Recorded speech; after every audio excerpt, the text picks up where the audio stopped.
Mickey Mouse stands on a stage in Denver, Colorado. He is surrounded by thousands of screaming teenage girls. The Jonas Brothers are behind him, bruised and trembling, wearing purity rings on their fingers. And Mickey, in that familiar falsetto, says the quiet part out loud. He tells the audience that the rings are the key. The rings are what let Disney sell sex to little girls. The rings make it look innocent. The rings make it look clean. And then he smiles because Mickey Mouse always smiles, and he says something that sounds almost proud. He says that he has been in control since the 1950s. Not God, not the government. Him, a cartoon mouse in red shorts standing at the center of the largest entertainment empire the world has ever known, openly admitting that the wholesome image is a mask, that the family values are a product, that the innocence is, and always has been, a transaction. That scene is from an episode of South Park called The Ring. It aired on March 11th, 2009. It was the first episode of season 13, and it was not the first time South Park had taken aim at Disney. It was not the last, but it was in many ways the clearest articulation of something that Trey Parker and Matt Stone had been circling for over a decade. The idea that Disney does not simply make entertainment. Disney makes a version of reality, a sanitized, polished, consumer-friendly version of reality that looks like childhood and smells like nostalgia, but operates underneath it all with the cold precision of a machine built to extract money from human sentiment. And South Park from the very beginning has existed as the opposite of that machine. Not polished, not sanitized, not safe. A show made of construction paper and profanity that looked at the most powerful entertainment company on earth and said no. Said, "We see what you are doing." Said, "We are going to show everyone else." This is Paper Town. Get comfortable, settle in.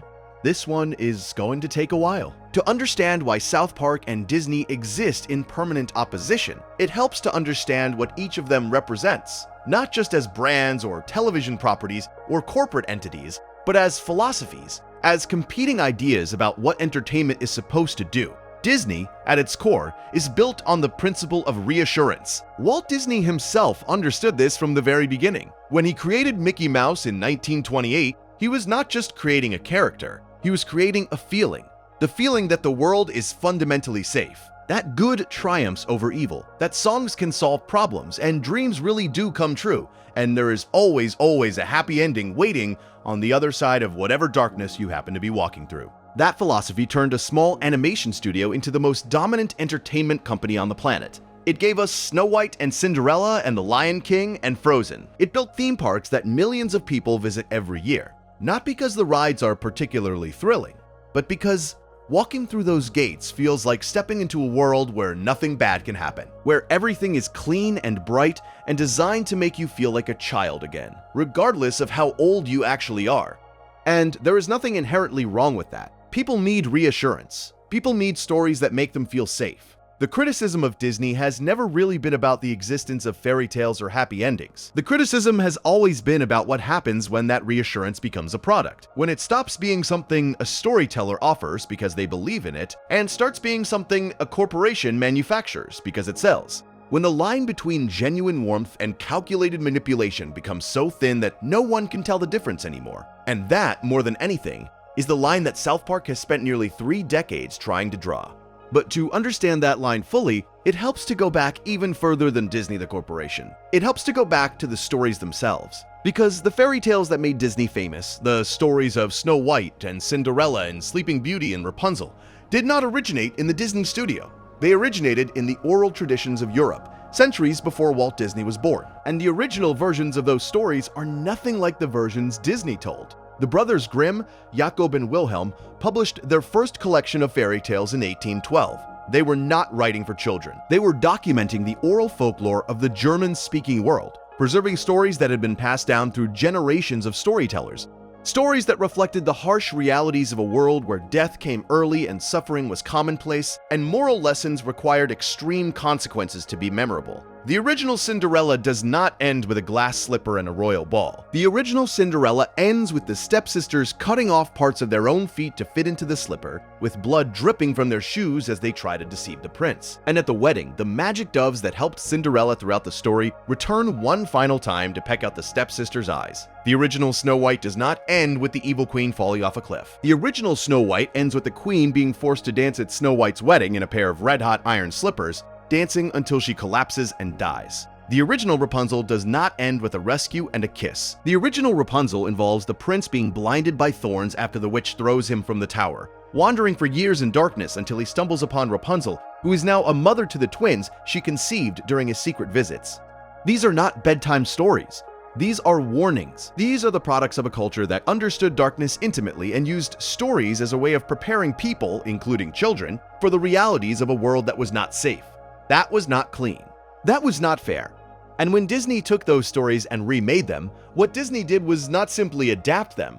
What Disney did was remove the darkness, remove the blood, remove the blindness and the iron shoes and the severed toes. Disney replaced all of that with songs and smiles and happy endings that arrived on schedule. Every time, without exception. Disney took stories that were designed to prepare people for pain and turned them into stories designed to protect people from pain. And that transformation, that fundamental shift from preparation to protection, from honesty to comfort, is the transformation that South Park has spent its entire existence trying to reverse. South Park does not protect its audience from anything. South Park shows the blood, shows the severed toes, shows the iron shoes, metaphorically speaking, in every single episode. South Park is, in its own crude and profane way, closer to the original Grimm fairy tales than Disney has ever been. Because the Grimm tales understood something that Disney has systematically forgotten. They understood that stories are not supposed to make you feel safe. Stories are supposed to make you feel ready. Ready for a world that does not care about your feelings, ready for consequences that do not care about your innocence. Ready for the reality that lies underneath every polished surface, waiting, patient, and inevitable for the moment the surface cracks. South Park premiered on Comedy Central on August 13, 1997. The show was created by Trey Parker and Matt Stone, two friends who had met while studying at the University of Colorado Boulder. Parker studied film. Stone studied film and mathematics. Together, they made a short animated film in 1992 called The Spirit of Christmas, featuring crude construction paper characters in a story about Jesus fighting Frosty the Snowman. A second version, made in 1995 and generally referred to as Jesus vs. Santa, spread across the early internet like wildfire. It was ugly, it was profane, it was juvenile, and it was, in its own strange way, brilliant, because underneath all the swearing and the violence and the deliberately terrible animation, there was a point of view, a specific, identifiable, unapologetic point of view that said the world is absurd, and the best thing you can do with absurdity is laugh at it. Not politely, not gently, but loudly, rudely, and without apology. The show that grew out of those shorts became one of the most successful and longest-running animated series in television history. It also became one of the most controversial, because Parker and Stone did not discriminate. They mocked everyone, liberals and conservatives, Christians and atheists, celebrities and politicians, and eventually, inevitably, Disney. If you are enjoying this so far, a quick subscribe would genuinely help. It is free, and it means we can keep making these long videos for this community we are building together. The first real engagement between South Park and Disney came not through an episode of the show, but through the 1999 film South Park: Bigger, Longer, and Uncut. The movie is a musical. That fact alone is significant, because the tradition it draws from, the tradition it parodies, is the Disney animated musical.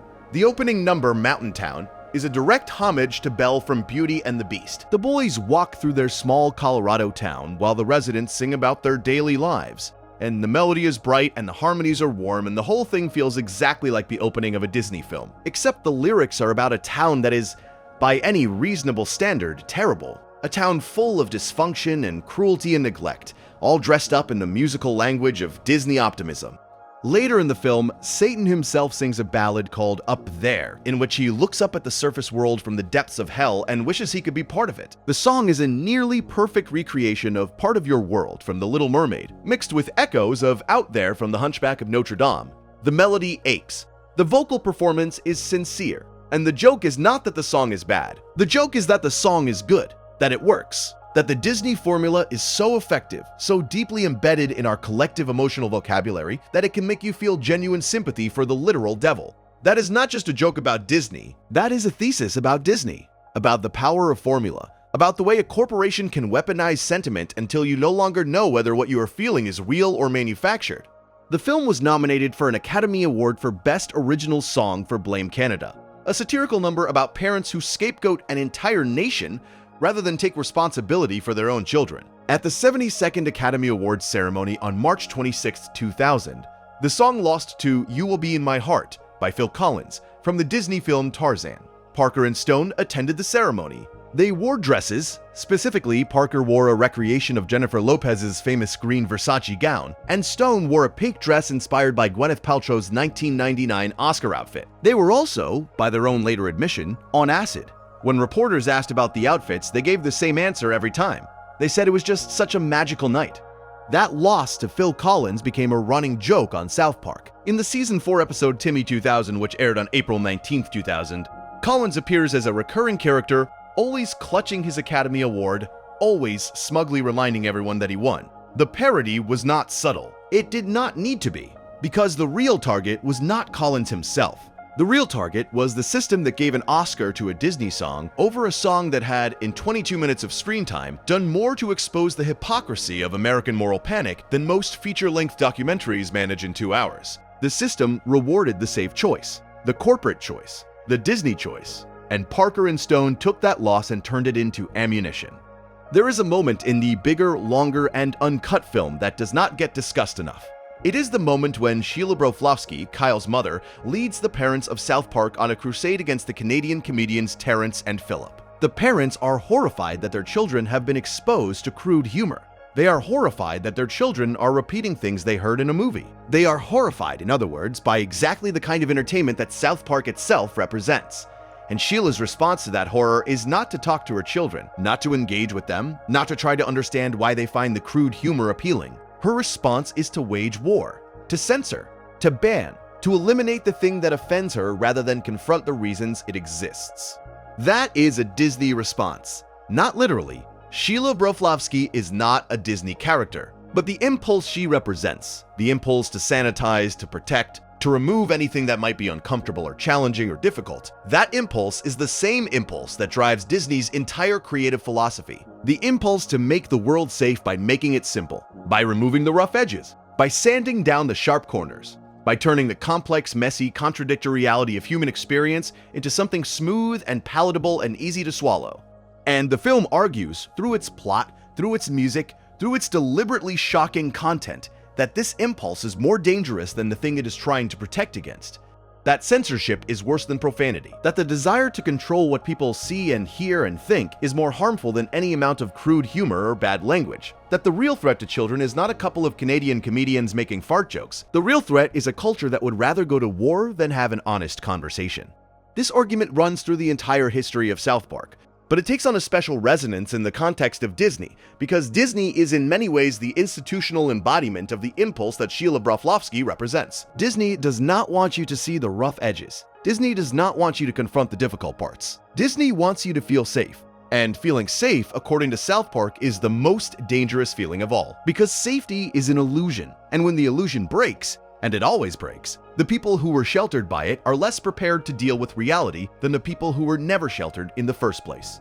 Consider this in the context of how Disney handled its own problematic history. Early Disney films contain content that is, by modern standards, deeply offensive. The 1933 version of The Three Little Pigs included a scene in which the big bad wolf disguises himself as a Jewish peddler, complete with beard and spectacles. Song of the South, released in 1946, was criticized by the Knock-Up for presenting a romanticized vision of the post-Civil War South that effectively whitewashed the reality of racial oppression. Peter Pan contains stereotyped depictions of Native American characters that reduce an entire culture to a crude caricature.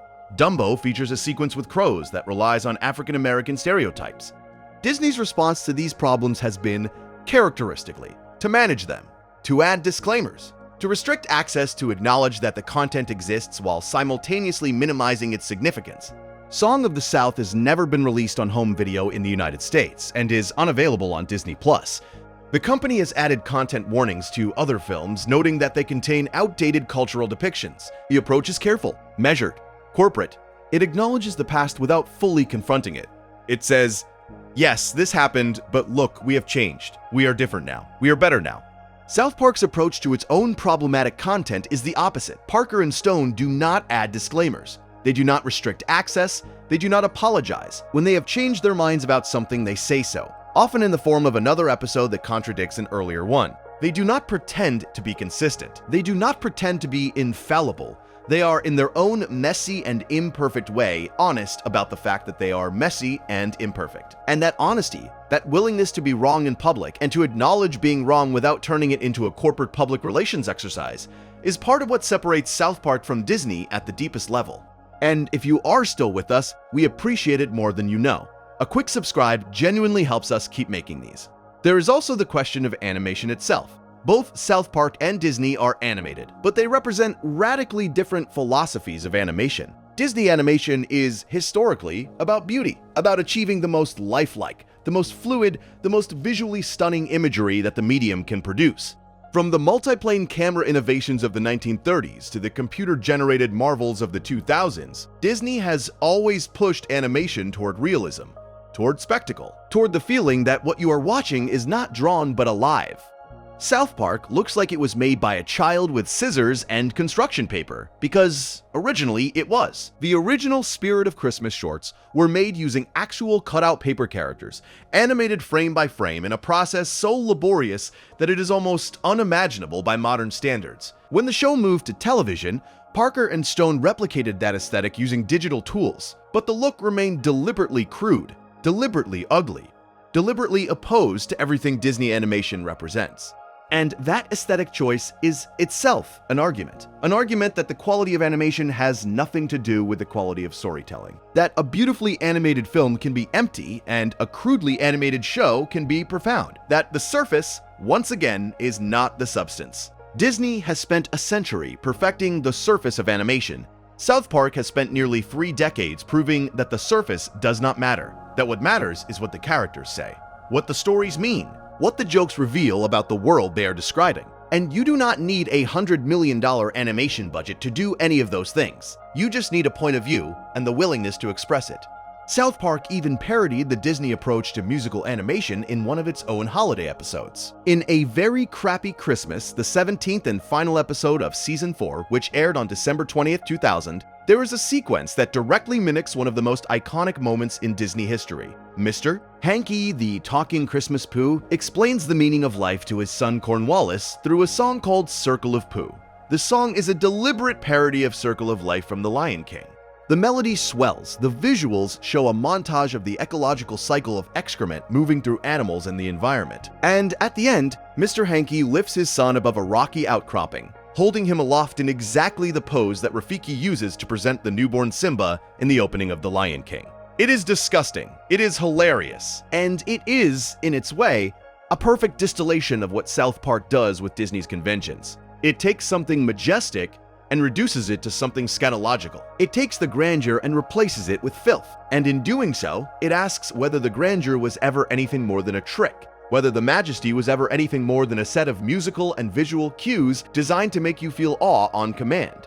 There is also a sly detail in that sequence that rewards closer attention. Cornwallis, who normally speaks in a high-pitched child's voice, suddenly sings with the deep, resonant baritone of former Temptation Louis Price. The gag is an exaggerated riff on the long-standing Disney tradition of using separate voice actors for a character's speaking and singing voices, a technique Disney has employed since its earliest animated features. It is a tiny detail. Most viewers probably do not even notice it. But it is there, and it matters because it shows the level of attention that Parker and Stone bring to their Disney parodies. They are not just mocking the surface, they are mocking the technique, the craft, the specific identifiable mechanisms that Disney uses to create its effects. And that specificity, that precision in the mockery, is what elevates South Park's Disney satire from simple ridicule to genuine critique. But the real war did not begin until 2009. The Ring, as mentioned at the beginning, is the episode that crystallized everything South Park had been suggesting about Disney into a single, devastating 22-minute argument. The episode targets the Jonas Brothers, the teen pop group that had become one of Disney's most visible and profitable properties in the late 2000s. In the real world, the Jonas Brothers were famous partly for wearing purity rings, silver bands that symbolized their commitment to sexual abstinence before marriage. Disney promoted this heavily. The rings were part of the brand. They were part of the image. Clean-cut boys with clean-cut values, singing clean-cut songs for clean-cut audiences. South Park takes that premise and follows it to its logical conclusion. In the episode, Mickey Mouse is the one who makes the Jonas Brothers wear the rings. Not because he believes in abstinence, not because he cares about morality, but because the rings are the mechanism that allows Disney to market sexual content to preteen girls while maintaining the appearance of innocence. The rings are the cover story. The wholesome image is the product, and the product is sex. Mickey explains this openly in his high-pitched voice, with his round ears and his red shorts and his white gloves. He explains that the posters are designed to make little girls reach for the Jonas Brothers, that the concerts are designed to make little girls scream and sweat, and feel things they do not yet understand. And the purity rings are the thing that makes all of that acceptable, because as long as the boys are wearing the rings, Disney can point to them and say, look, it is all innocent, it is all family-friendly, it is all clean. Trey Parker voices Mickey Mouse in South Park. The performance is extraordinary. He takes the familiar Disney falsetto and turns it into something menacing. The voice is recognizable, the cadence is right, the words are all wrong. This version of Mickey does not say gosh or golly or oh boy. This version of Mickey threatens to kill children with a chainsaw. This version of Mickey punches Joe Jonas in the groin and kicks him in the face when he falls to the ground. This version of Mickey is a corporate tyrant in a cartoon body, and the horror of the character is not that he is evil. The horror is that his evil is entirely plausible. That every terrible thing he says in the episode is simply a more honest version of what actual corporations actually do. The episode ends with Mickey transforming into a giant, fire-breathing monster and destroying most of Denver, which is, in South Park terms, a visual metaphor. The mask comes off. The wholesome image burns away, and what is left underneath is something enormous and destructive and impossible to ignore. Joe Jonas, years later, reflected on the episode publicly. He said their skin was not as thick back then. He said it was brutal, but he also, notably, did not say it was wrong. If you are enjoying this, subscribing really does help. It costs nothing and it supports everything we do here.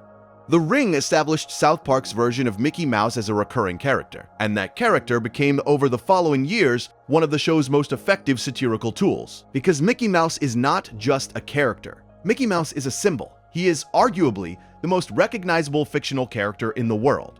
He is the face of Disney, the face of family entertainment, the face of everything that is supposed to be safe and warm and good. And South Park took that face and turned it into the face of corporate greed, of exploitation, of the willingness to do anything, say anything, sell anything as long as the money keeps flowing.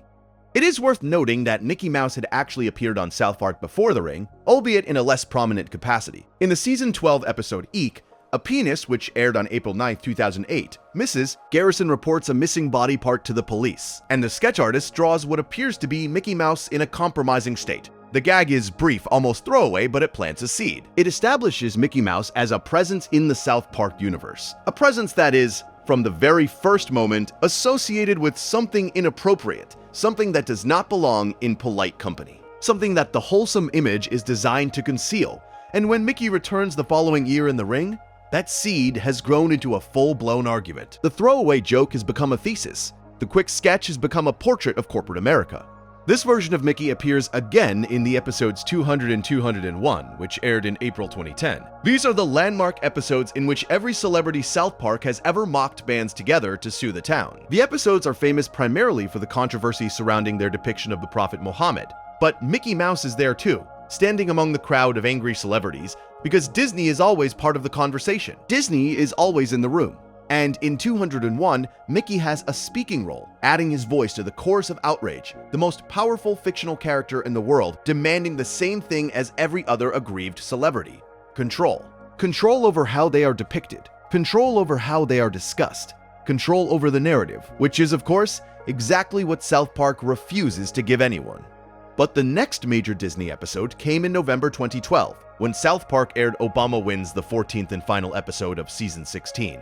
This episode arrived at a very specific cultural moment. Disney had just acquired Lucasfilm from George Lucas for approximately $4 billion. The deal was announced on October 30th, 2012, just days before the episode aired on November 7. The speed with which Parker and Stone incorporated the news into the show is characteristic of their production process. Most South Park episodes are written and animated in approximately 6 days, a turnaround time that allows the show to respond to current events with a speed that almost no other scripted series can match. In the episode, Cartman steals thousands of ballots from swing states to ensure Barack Obama wins re-election, all as part of a scheme to get himself a role in the new Star Wars films that Disney is planning. Mickey Mouse appears as the new owner of the franchise, negotiating and scheming and doing what South Park's Mickey always does, treating intellectual property as a commodity, treating stories as assets, treating human culture as raw material to be purchased, packaged, and sold. The episode was, in a sense, prophetic, because what Disney did with Star Wars would become one of the defining cultural arguments of the next decade, and South Park would be there for all of it. But the Star Wars conversation did not begin with Disney. It began with George Lucas himself, and South Park was there for that too. In October 2008, South Park aired an episode called The China Program, the 8th episode of season 12. The episode has two storylines. One involves Cartman's paranoia about a Chinese invasion of America, inspired by the Beijing Olympics. The other involves the boys dealing with the emotional trauma of watching Indiana Jones and the Kingdom of the Crystal Skull. Their trauma is depicted in characteristically extreme South Park fashion, as witnessing George Lucas and Steven Spielberg literally assaulting Indiana Jones. The imagery is graphic. It is disturbing. It is a deliberate reference to specific films, and the specificity is part of the point. The episode is saying that what Lucas and Spielberg did to Indiana Jones with Crystal Skull was an act of violation.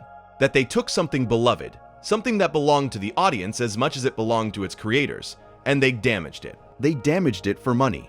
This episode, aired 4 years before Disney purchased Lucasfilm, established a framework that South Park would use again and again. The framework of creators betraying their own creations, of storytellers becoming business people, of the people who made the things you loved becoming the people who destroyed them. And when Disney entered the picture, when Disney bought Lucasfilm and took control of Star Wars, that framework expanded. Because now it was not just the original creators betraying their work. It was a corporation buying the work from the creators and then doing whatever it wanted with it. The betrayal became institutional. The violation became corporate.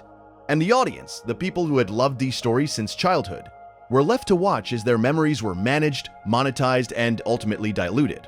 There is something personal about this for Parker and Stone. They grew up in the same era as their audience. They grew up watching Star Wars and Indiana Jones. They grew up loving the same stories that everyone loved, and they watched as adults, as those stories were first mishandled by their creators and then sold to a corporation that treated them as assets on a balance sheet. The anger in the China program is real. The frustration in Obama wins is real. And the sadness underneath all the jokes, the sadness about watching something you loved become something you barely recognize, that is real too. And if this is the kind of content you like, subscribing is the best way to make sure we keep going. But before the Star Wars saga fully consumed the cultural conversation, South Park had already explored a related idea. The idea that imagination itself is territory worth fighting over, and Disney, as the largest landowner in the territory of imagination, was inevitably part of that conversation. The Imagination Land trilogy, which aired as the 10th, 11th, and 12th episodes of Season 11 in October and November of 2007, is one of the most ambitious storylines South Park has ever attempted. The 3 episodes, which won the 2008 Emmy Award for Outstanding Animated Program for programming 1 hour or more, depict a place called Imagination Land, a dimension where every fictional character ever created by the human imagination lives. It is, in concept, a kind of shared universe, a place where every story ever told coexists, where characters from different traditions and different eras and different media all share the same space. And Disney characters are there. Cinderella is there, drawn in the recognizable Disney style, with the blue dress and the glass slippers, and the gentle demeanor. When terrorists bomb Imagination Land, Cinderella is among the hostages, bound and blindfolded. Luke Skywalker, who would become Disney property 5 years later when the Lucasfilm acquisition went through, sits on the Council of Nine, the governing body of Imagination Land. Alongside Gandalf and Aslan and Morpheus and other figures of mythic authority, the council debates how to defend Imagination Land from the forces of evil, and the debate mirrors the kinds of debates that real storytellers, real creators, real corporations have about how to manage the fictional worlds they control. The Imagination Land trilogy argues that fictional characters matter, that the stories people tell have real consequences, even though the characters in those stories are not real. That imagination is not just entertainment. It is a fundamental part of what makes human beings human. And the question of who controls imagination, who gets to decide which stories are told, and how and why, is not a trivial question. It is one of the most important questions a culture can ask. Disney, by 2007, was already one of the primary controllers of imagination. Disney owned an enormous share of the fictional characters that populated the collective unconscious. Cinderella, Snow White, Sleeping Beauty, Ariel, Simba, Buzz Lightyear. The list was already staggering in 2007, and it would grow exponentially over the following decade as Disney acquired Marvel and Lucasfilm and Fox.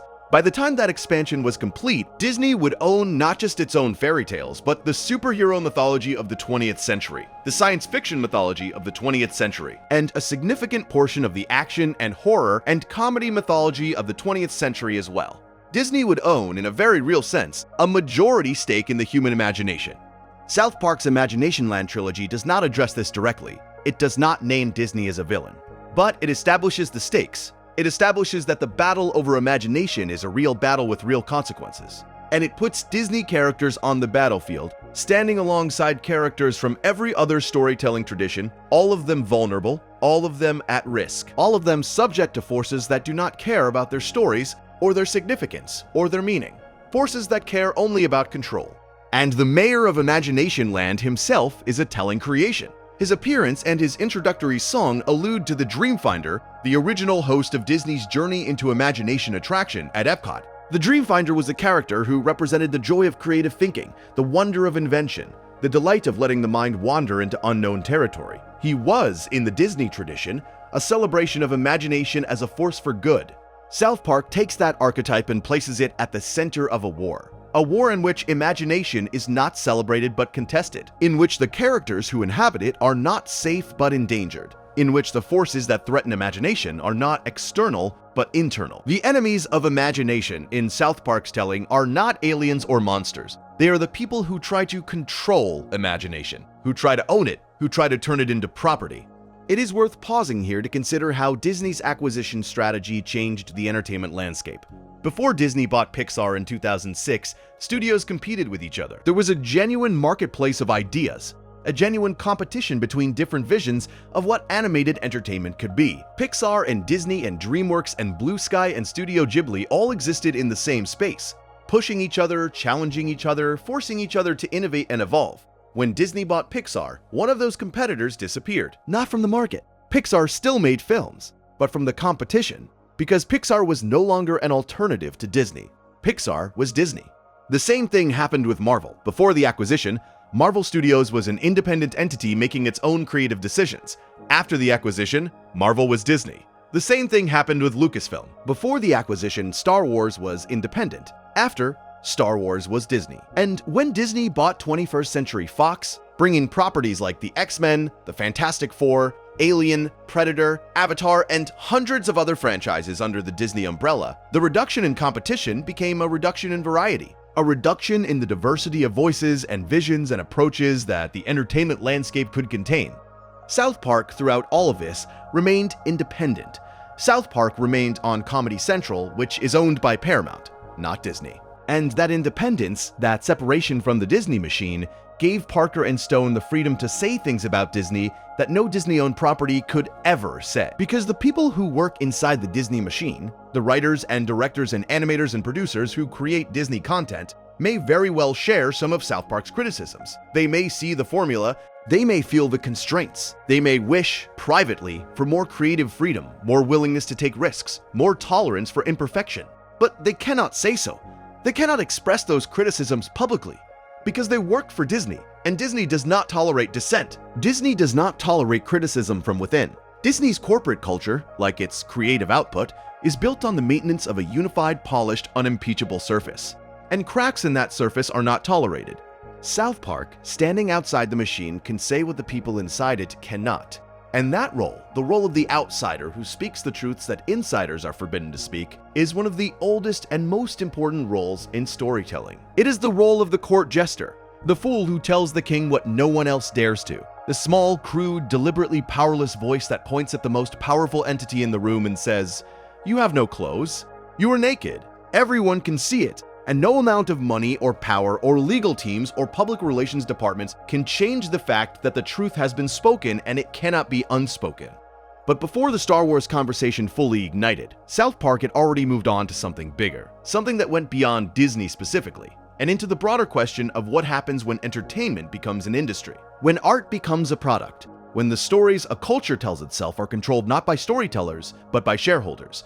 The Cartman Land episode from Season 5, which aired on July 25, 2001, is not explicitly about Disney, but it is about the same idea. Cartman inherits $1 million and uses it to buy an amusement park, which he renames Cartman Land. His dream is simple. He wants the park all to himself. No lines, no crowds, no other people at all. Just Cartman alone on whatever ride he wants for as long as he wants.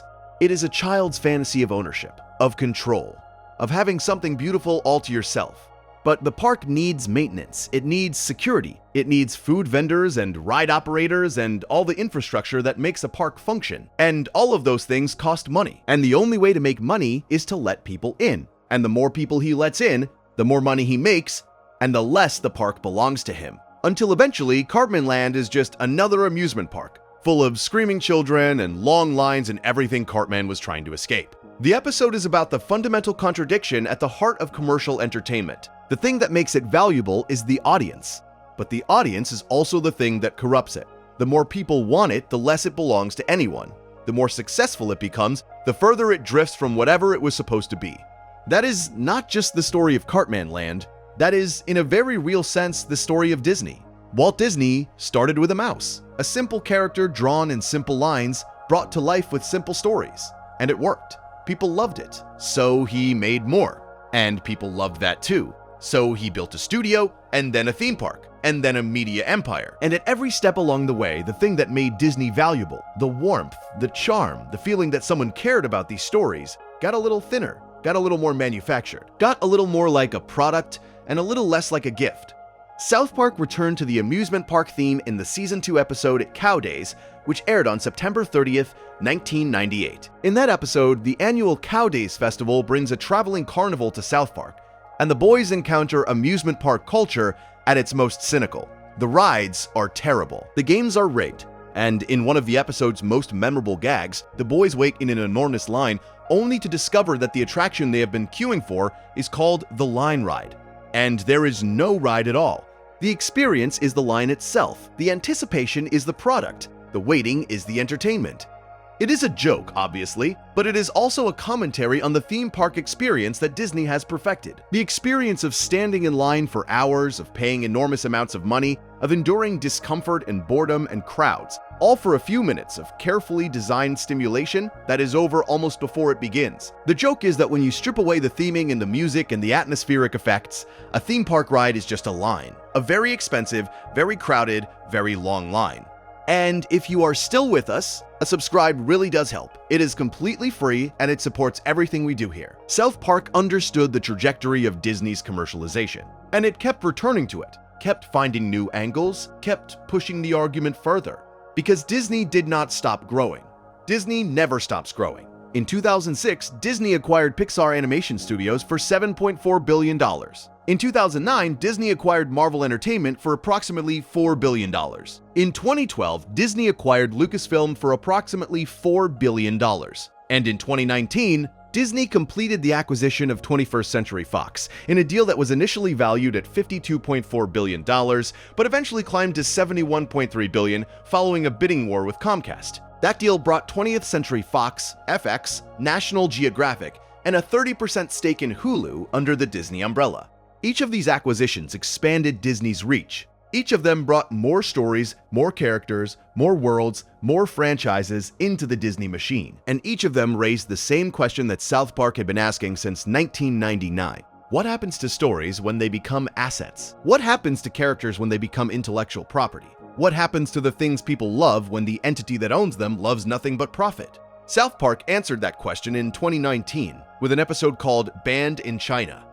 Banned in China is the second episode of Season 23. It aired on October 2nd, 2019. And it is one of the most consequential episodes in the history of the show. Not because of its plot, although the plot is sharp and funny and deeply unsettling, but because of what happened after it aired.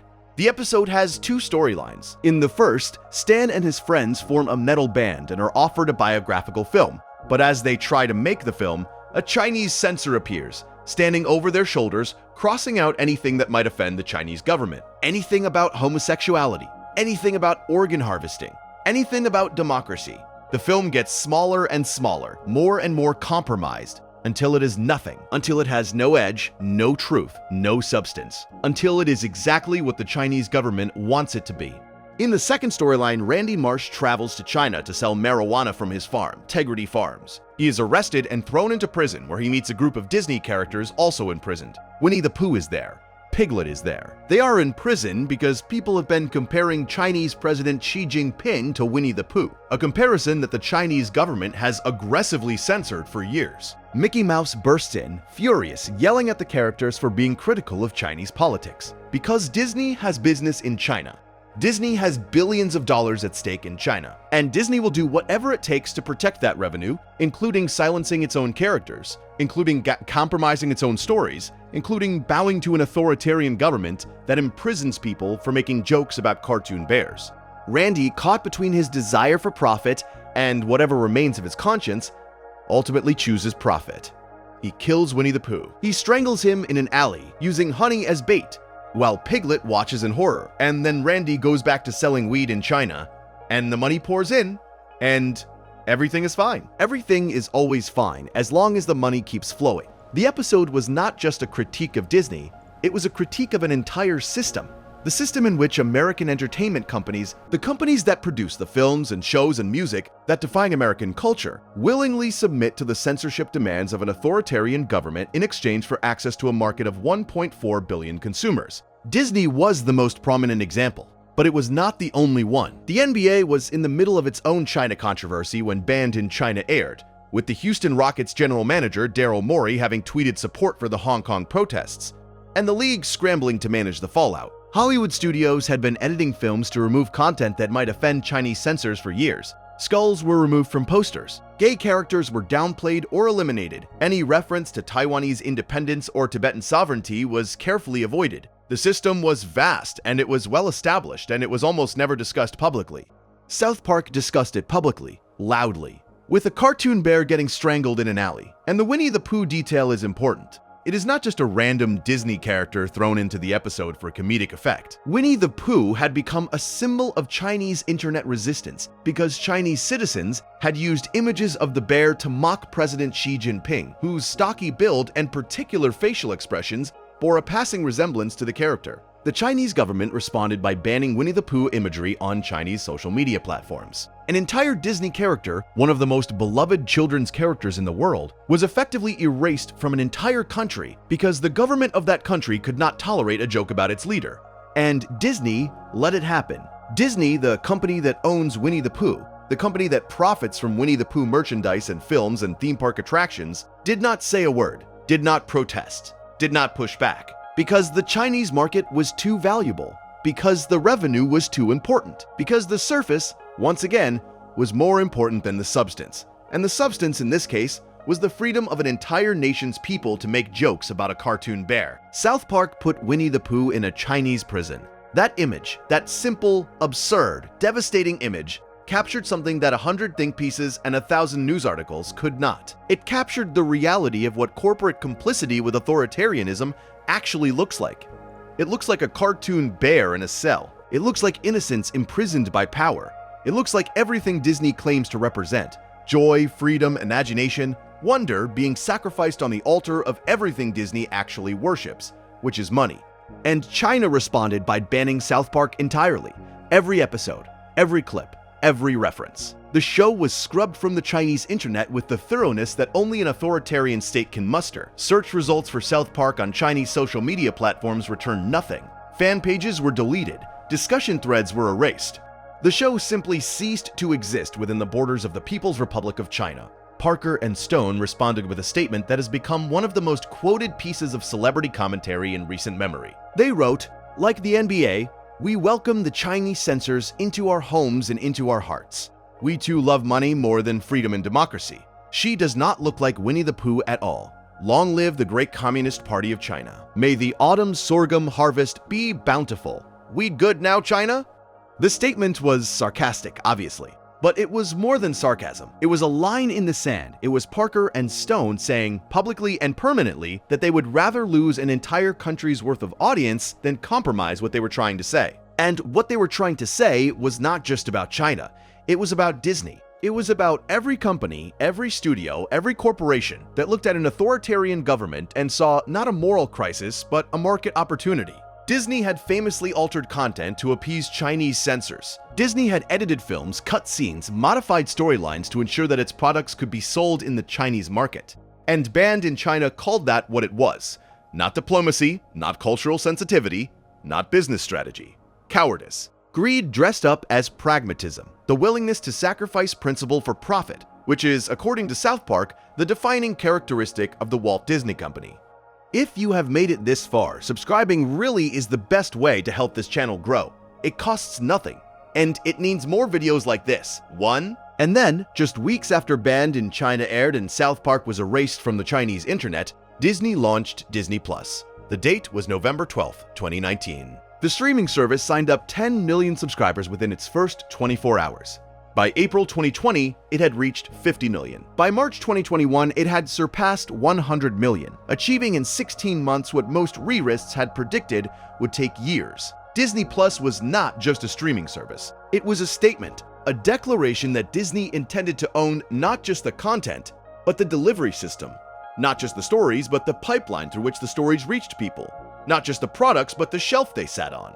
South Park responded almost immediately. The 9th episode of Season 23, titled Basic Cable, aired on December 4th, 2019, less than a month after Disney Plus launched. The episode centers on Scott Malkinson, a 4th grader with diabetes, who falls for a new classmate named Sophie Gray. Sophie is a devoted fan of The Mandalorian, the Disney Plus original series that had become a cultural phenomenon largely because of a character known colloquially as Baby Yoda. When Sophie suggests they watch the next episode together at Scott's house, Scott agrees, even though his family does not have Disney Plus. His father, Clark, is a cable company technician who views the rise of streaming as an existential threat to his livelihood and his way of life. The episode plays Scott's romantic predicament for comedy, but the underlying commentary is sharp. Clark and his fellow cable workers ultimately sabotage the Disney Plus service, cutting the cables that carry the signal, engaging in a kind of guerrilla warfare against the streaming future. They are Luddites. They are the old guard. They are the people who built the infrastructure that made modern entertainment possible, now watching as a corporation with more money and more content and more cultural power than they could ever imagine simply routes around them, renders them obsolete, makes them irrelevant.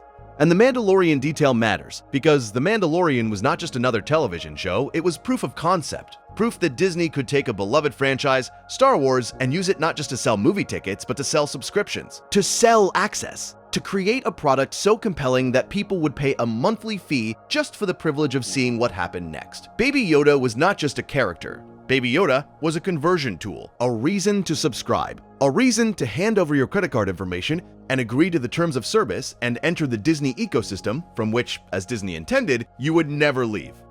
South Park saw that immediately. South Park saw the streaming wars not as a competition between services, but as a consolidation of power. A world in which the company that owns the content also owns the delivery system, also owns the data about who is watching and when and how and why. A world in which the gap between the creator and the consumer narrows to nothing, and the corporation that sits in that gap controls everything. Controls what you watch, controls when you watch it, controls how much you pay, controls what comes next. And South Park, watching all of this from its perch on a competing network, did what it always does. It made a joke, and the joke, as always, was more than a joke. It was a warning.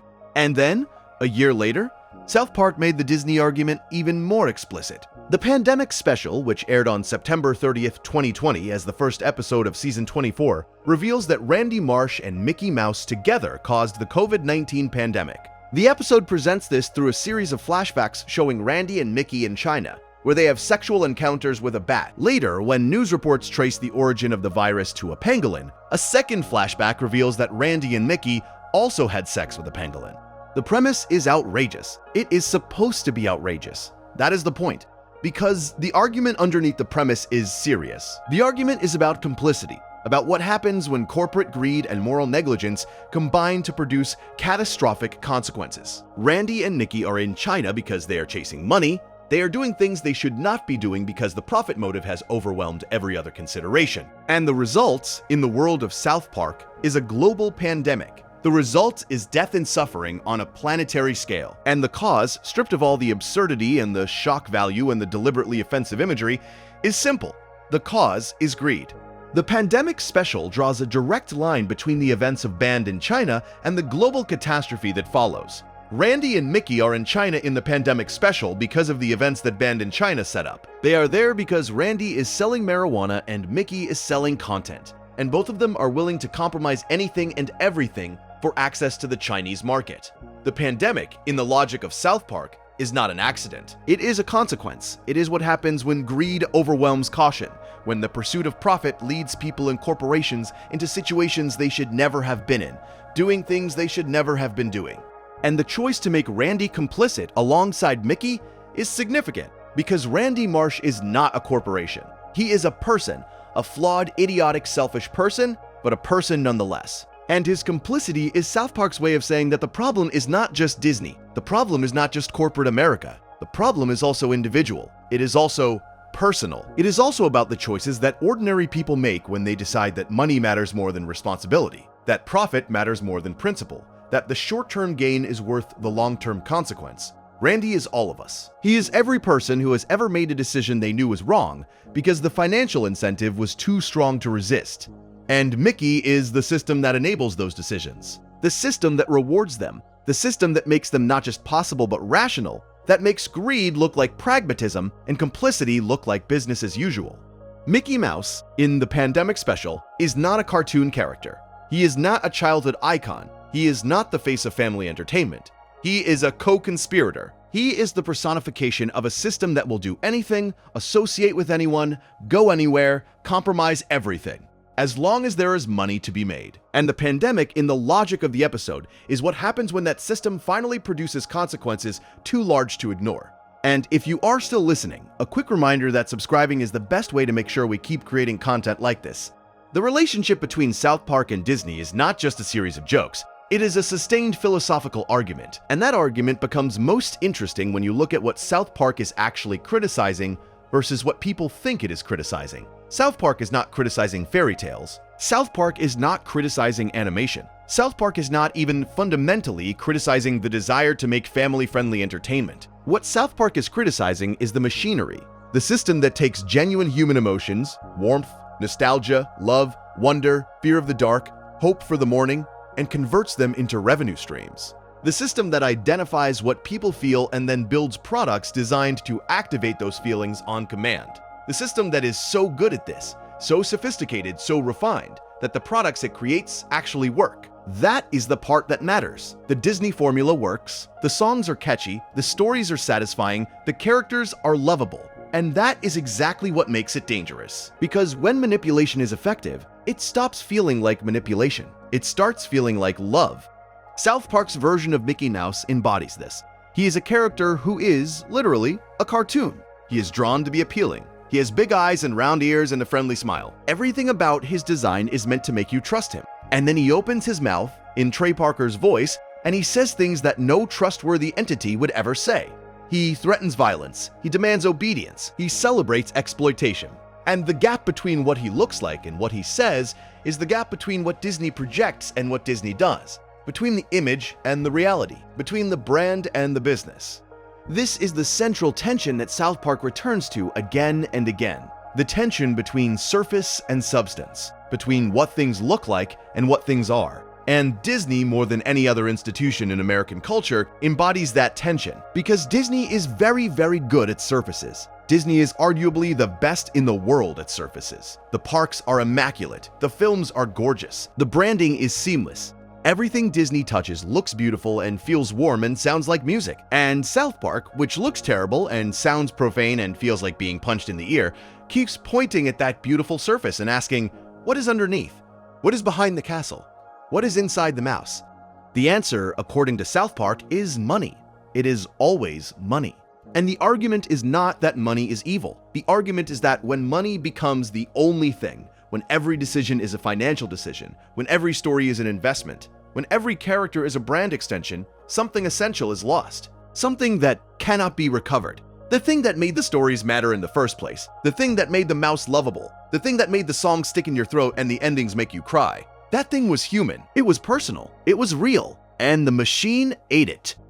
Parker and Stone have been making this argument for so long, and with such consistency, that it has become a kind of philosophical framework, a lens through which they view not just Disney, but all of corporate entertainment, all of commercial culture, all of the systems that turn human experience into product. Consider the bigger, longer, and uncut film again. The movie is structured as a Disney musical. It uses Disney conventions. It follows Disney formulas. The opening number establishes the setting. The villain gets a big dramatic song. The hero has a moment of doubt. The finale brings all the threads together. It is, structurally, a Disney film, and the content of that film is a savage attack on everything Disney represents. On censorship, on moral hypocrisy, on the willingness of parents and politicians and corporations to blame anyone and anything rather than confront the actual complexity of the world.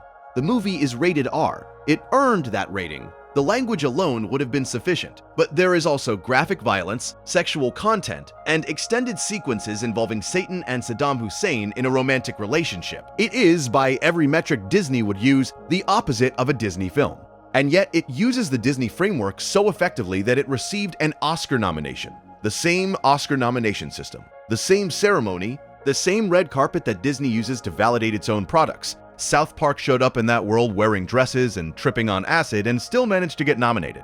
And the sheer audacity of that is part of the argument. The argument that the system is not as rigid as it pretends to be, that the rules are not as sacred as the people who benefit from them would like you to believe, that a couple of guys from Colorado can take the most prestigious award in the entertainment industry and turn it into a joke, and the joke lands and nobody can do anything about it because the work is good enough to be there. The work earned its place, even though it broke every rule.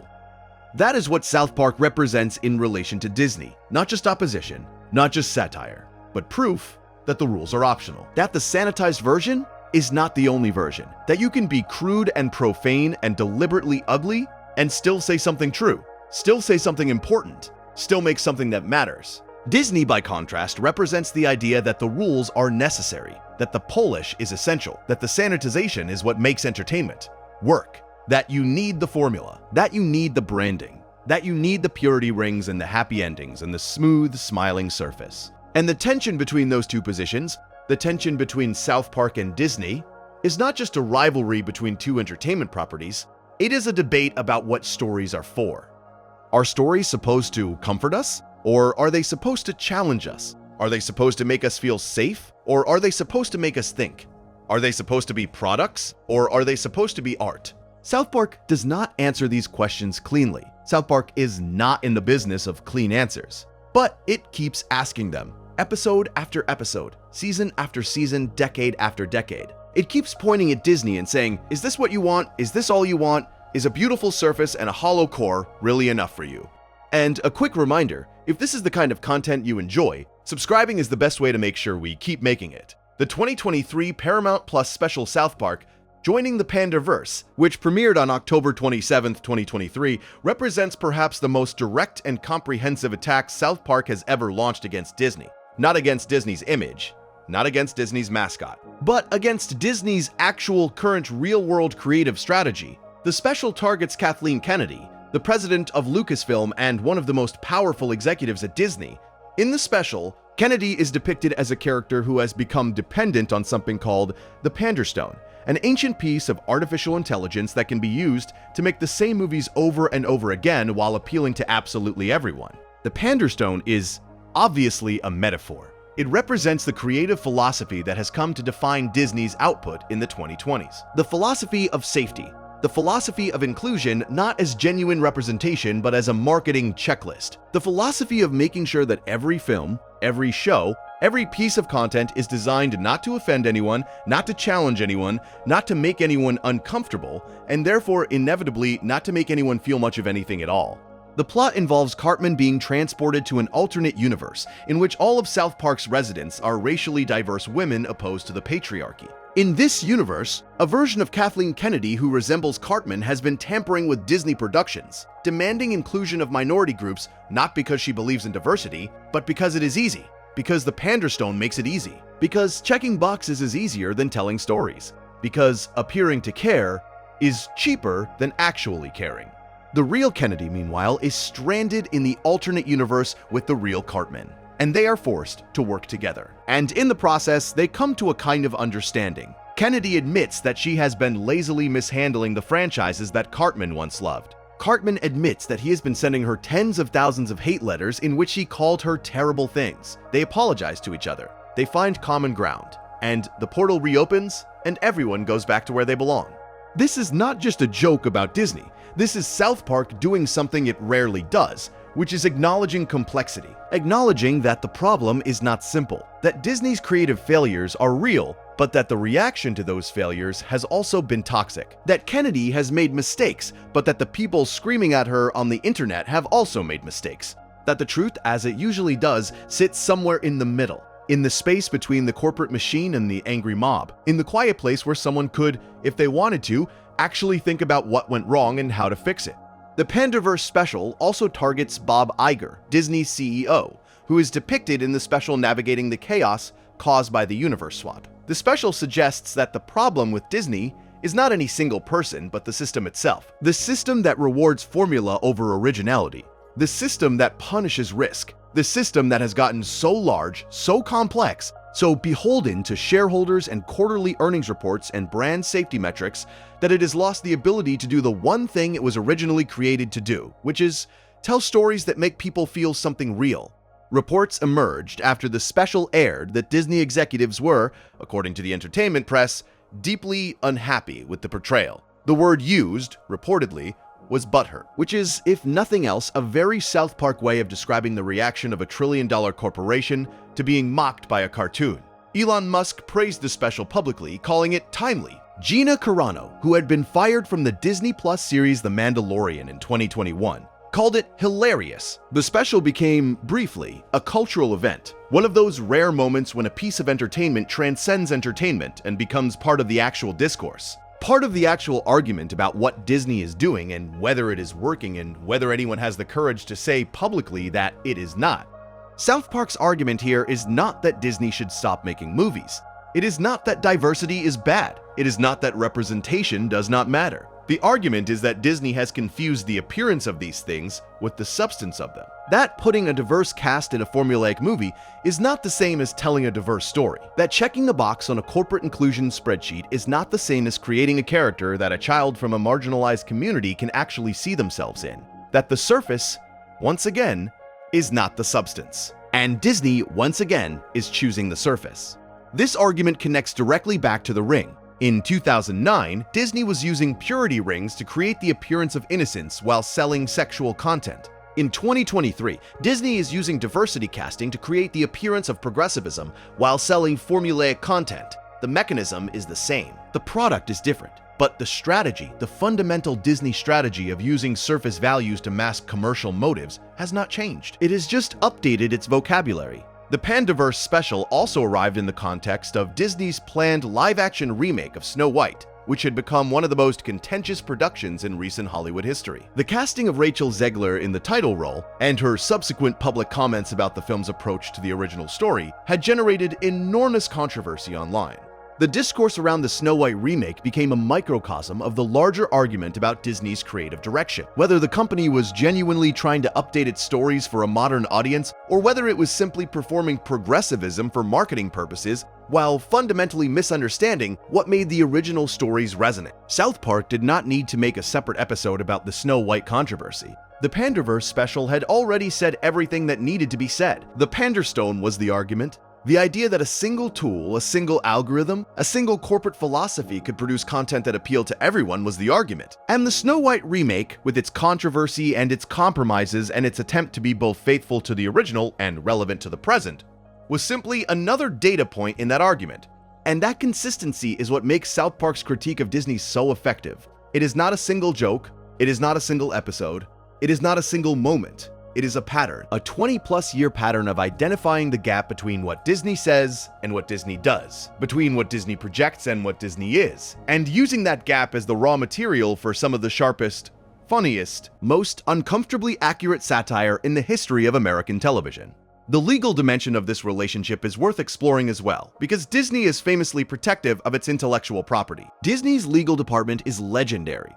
The company has fought aggressively to extend copyright protections, to control the use of its characters, to ensure that nothing bearing the Disney name exists outside of Disney's control. Mickey Mouse himself was, for decades, the symbol of this protectiveness. Copyright law in the United States was literally shaped by Disney's lobbying efforts. The Copyright Term Extension Act of 1998, which extended the term of copyright protection by 20 years, was widely referred to as the Mickey Mouse Protection Act, because it was understood to have been driven primarily by Disney's desire to keep Mickey Mouse out of the public domain. And then, on January 1st, 2024, the unthinkable happened. The original version of Mickey Mouse, the version that appeared in the 1928 short film Steamboat Willie, entered the public domain after nearly a century of copyright protection. After decades of lobbying and legal maneuvering and legislative influence, the earliest iteration of the most valuable character in entertainment history became free. Anyone could now copy and reproduce the 1928 version of Mickey Mouse without permission from Disney. Anyone could put that version of the character in a film, a book, a video game, a piece of merchandise. The mouse that Disney had spent a century protecting was, at least in his original form, no longer exclusively theirs.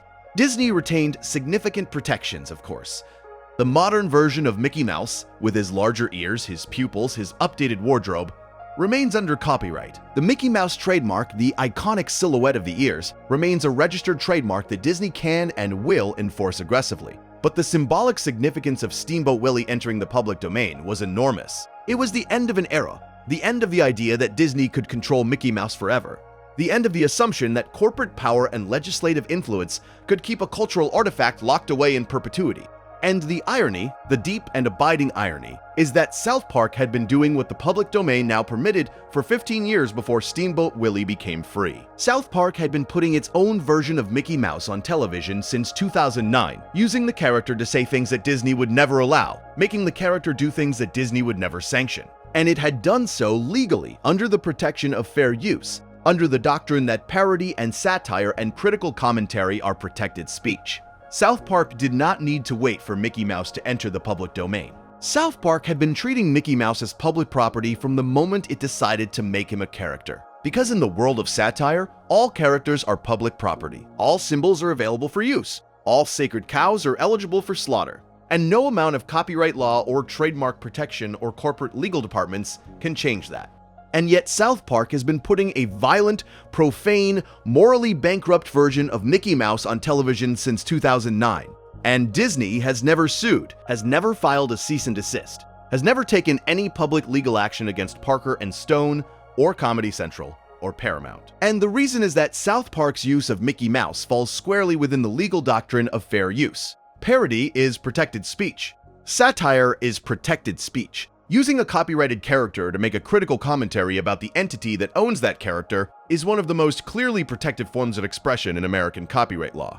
And there is a deep irony in that, because Disney, the company that has spent more money and more political capital than perhaps any other entity in American history, trying to control the use of its intellectual property, cannot control this, cannot stop this, cannot prevent a crude animated show on a competing network from taking its most iconic character and making him say terrible things on national television. The very legal system that Disney has spent decades shaping to protect itself also protects the people who mock it. The same First Amendment that allows Disney to sell its sanitized vision of reality also allows South Park to tear that vision apart. And Disney has to sit there and take it, because the law is the law, and the law says that criticism is not theft, that parody is not piracy, that laughing at the king is not the same as stealing his crown.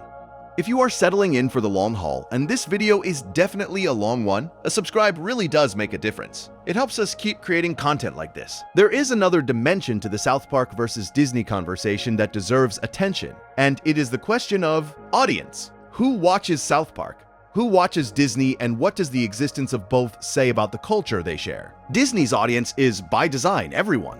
Disney makes products for children and products for adults, and products that land somewhere in between. Disney makes animated films for families and Marvel films for teenagers and Star Wars films for the nostalgic adults who grew up with the original trilogy, and National Geographic documentaries for people who want to feel educated while watching television. Disney's strategy is total coverage. Every demographic, every age group, every market, every country. The goal is not to be the best at any one thing, but to be adequate at everything, to be present in every living room, on every screen, in every pocket, to be so ubiquitous that choosing not to consume Disney content requires active effort.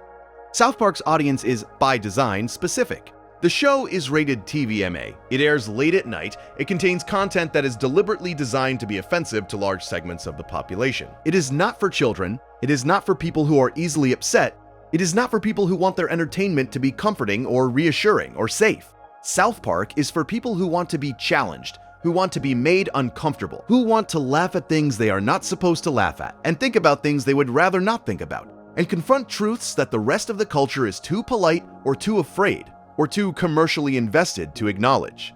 These two audiences are not opposites. Many people watch both. Many people grew up on Disney films and now watch South Park as adults. Many people love The Little Mermaid and also laugh at South Park's version of Mickey Mouse. And that overlap, that coexistence, is part of what makes the relationship between the two properties so interesting. Because it suggests that people do not actually want to choose between comfort and challenge, between safety and truth, between the beautiful surface and the ugly reality underneath. People want both. People need both. And the culture is large enough and complex enough and contradictory enough to contain both.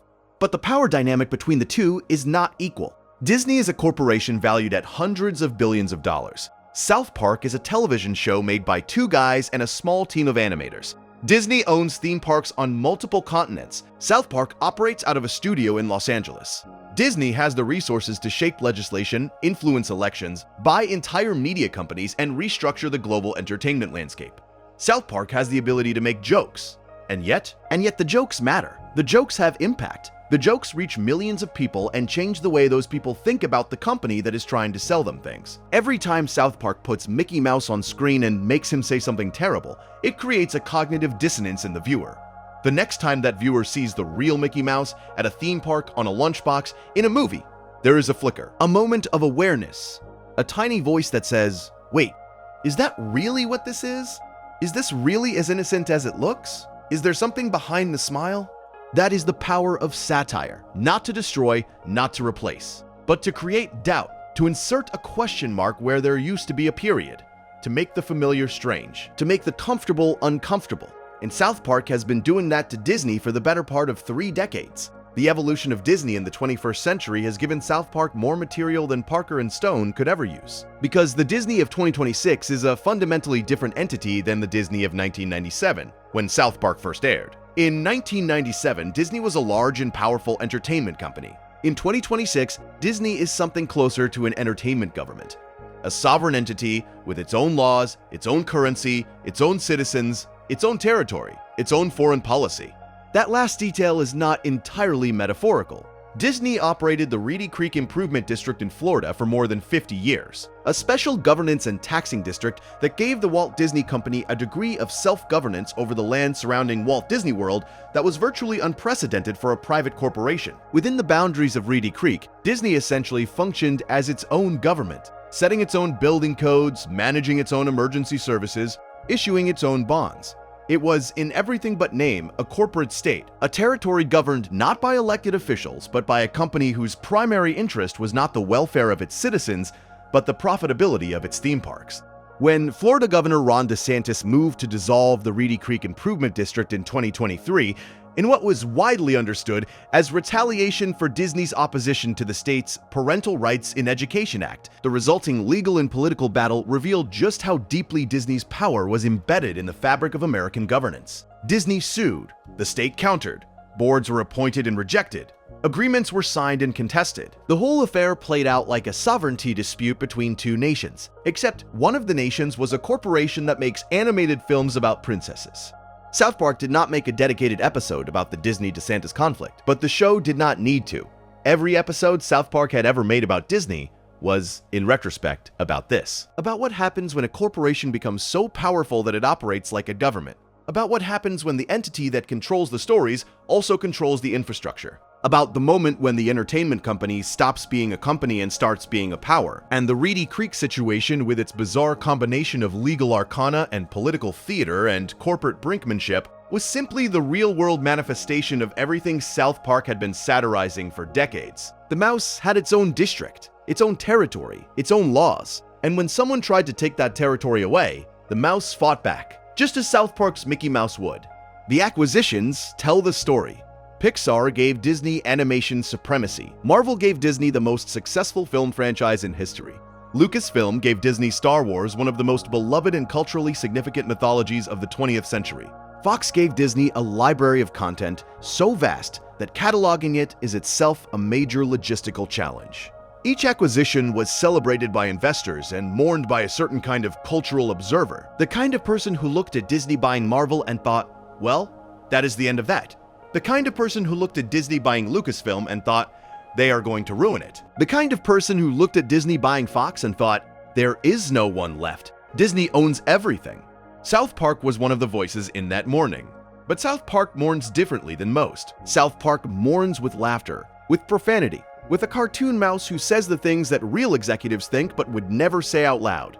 And that laughter, that profanity, that honesty is a kind of resistance. Not resistance in the political sense, not resistance in the activist sense, but resistance in the cultural sense. The refusal to accept the sanitized version. The refusal to let the surface go unchallenged. The refusal to look at the most powerful entertainment company on earth and feel anything other than exactly what you actually feel, which might be admiration, or might be disgust, or might be some complicated mixture of both, but should never, according to South Park, be compliance, should never be passive acceptance, should never be the blank, smiley, uncritical consumption that Disney's entire business model depends on. And speaking of consumption, if you are still here, you are exactly the kind of viewer this channel is built for. A subscribe is the simplest way to make sure we keep going. The question of what Disney does to the stories it acquires is one that South Park has addressed repeatedly.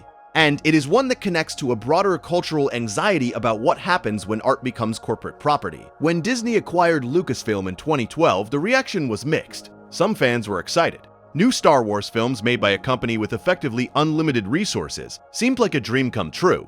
Other fans were terrified. They looked at what Disney had done with its own properties, the relentless sequelization, the brand extension, the reduction of complex narratives to marketable formulas, and they saw the future of Star Wars, a future of safe choices and familiar beats and stories designed not to challenge or surprise, but to reassure and sell.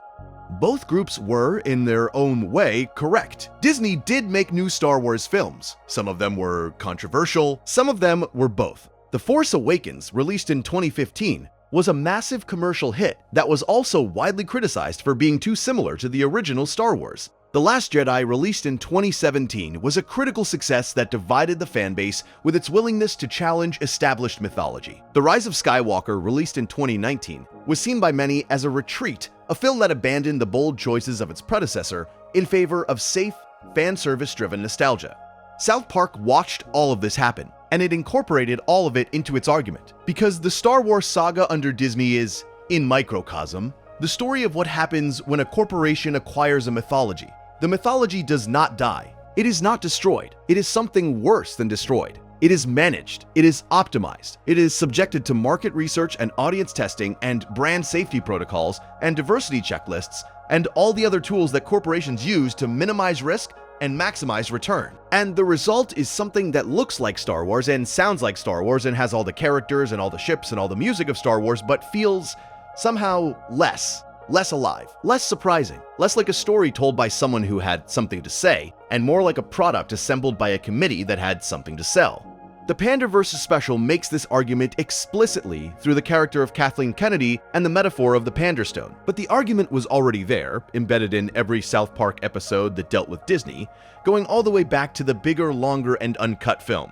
The argument that the machine kills the magic, that the formula replaces the feeling, that the bigger Disney gets, the less Disney means. And the Marvel films tell a similar story. When Disney acquired Marvel in 2009, the Marvel Cinematic Universe was in its infancy. Iron Man had been released the previous year. The universe was small and scrappy and full of creative energy. By the time Avengers Endgame was released in 2019, the MCU was the most successful film franchise in history. But many of the qualities that had made it interesting, the willingness to take creative risks, the sense of discovery, the feeling that anything could happen, had been replaced by a kind of industrial consistency. Every Marvel film had the same color palette, the same humor style, the same third-act battle sequence. The formula worked. It made billions. But it also flattened everything.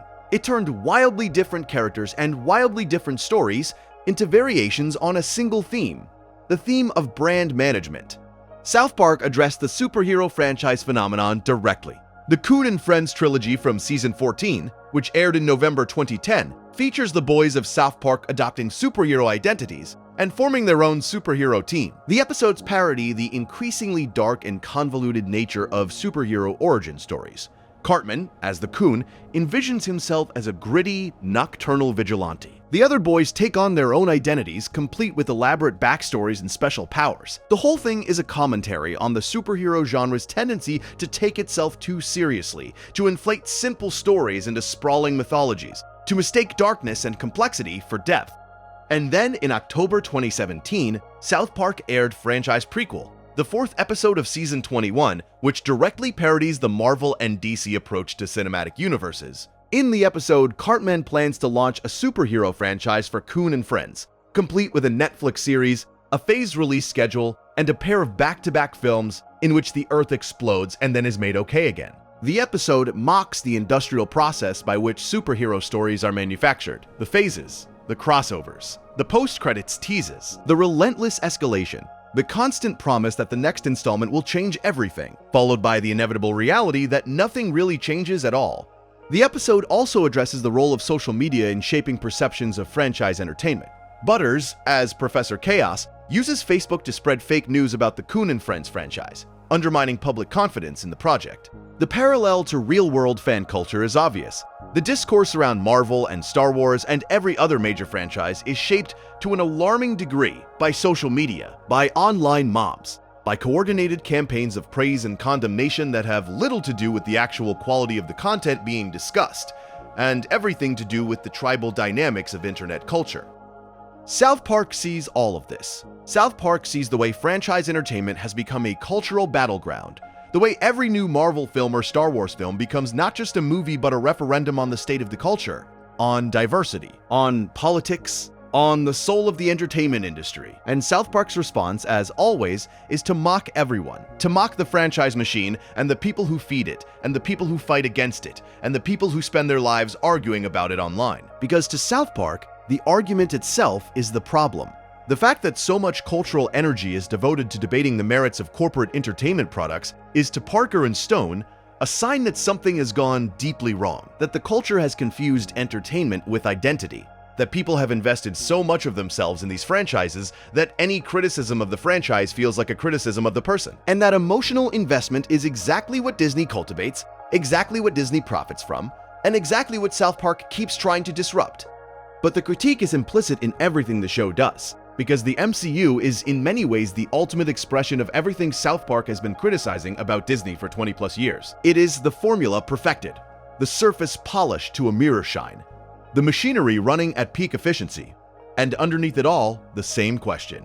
The same uncomfortable question that South Park keeps asking and Disney keeps refusing to answer. Is this enough? Is this all we are capable of? Is this the best that the most powerful storytelling machine in human history can produce? The relationship between South Park and Disney is also a story about two very different approaches to controversy. Disney avoids controversy. Disney's entire brand is built on the avoidance of controversy. Disney does not take political positions unless those positions are already overwhelmingly popular.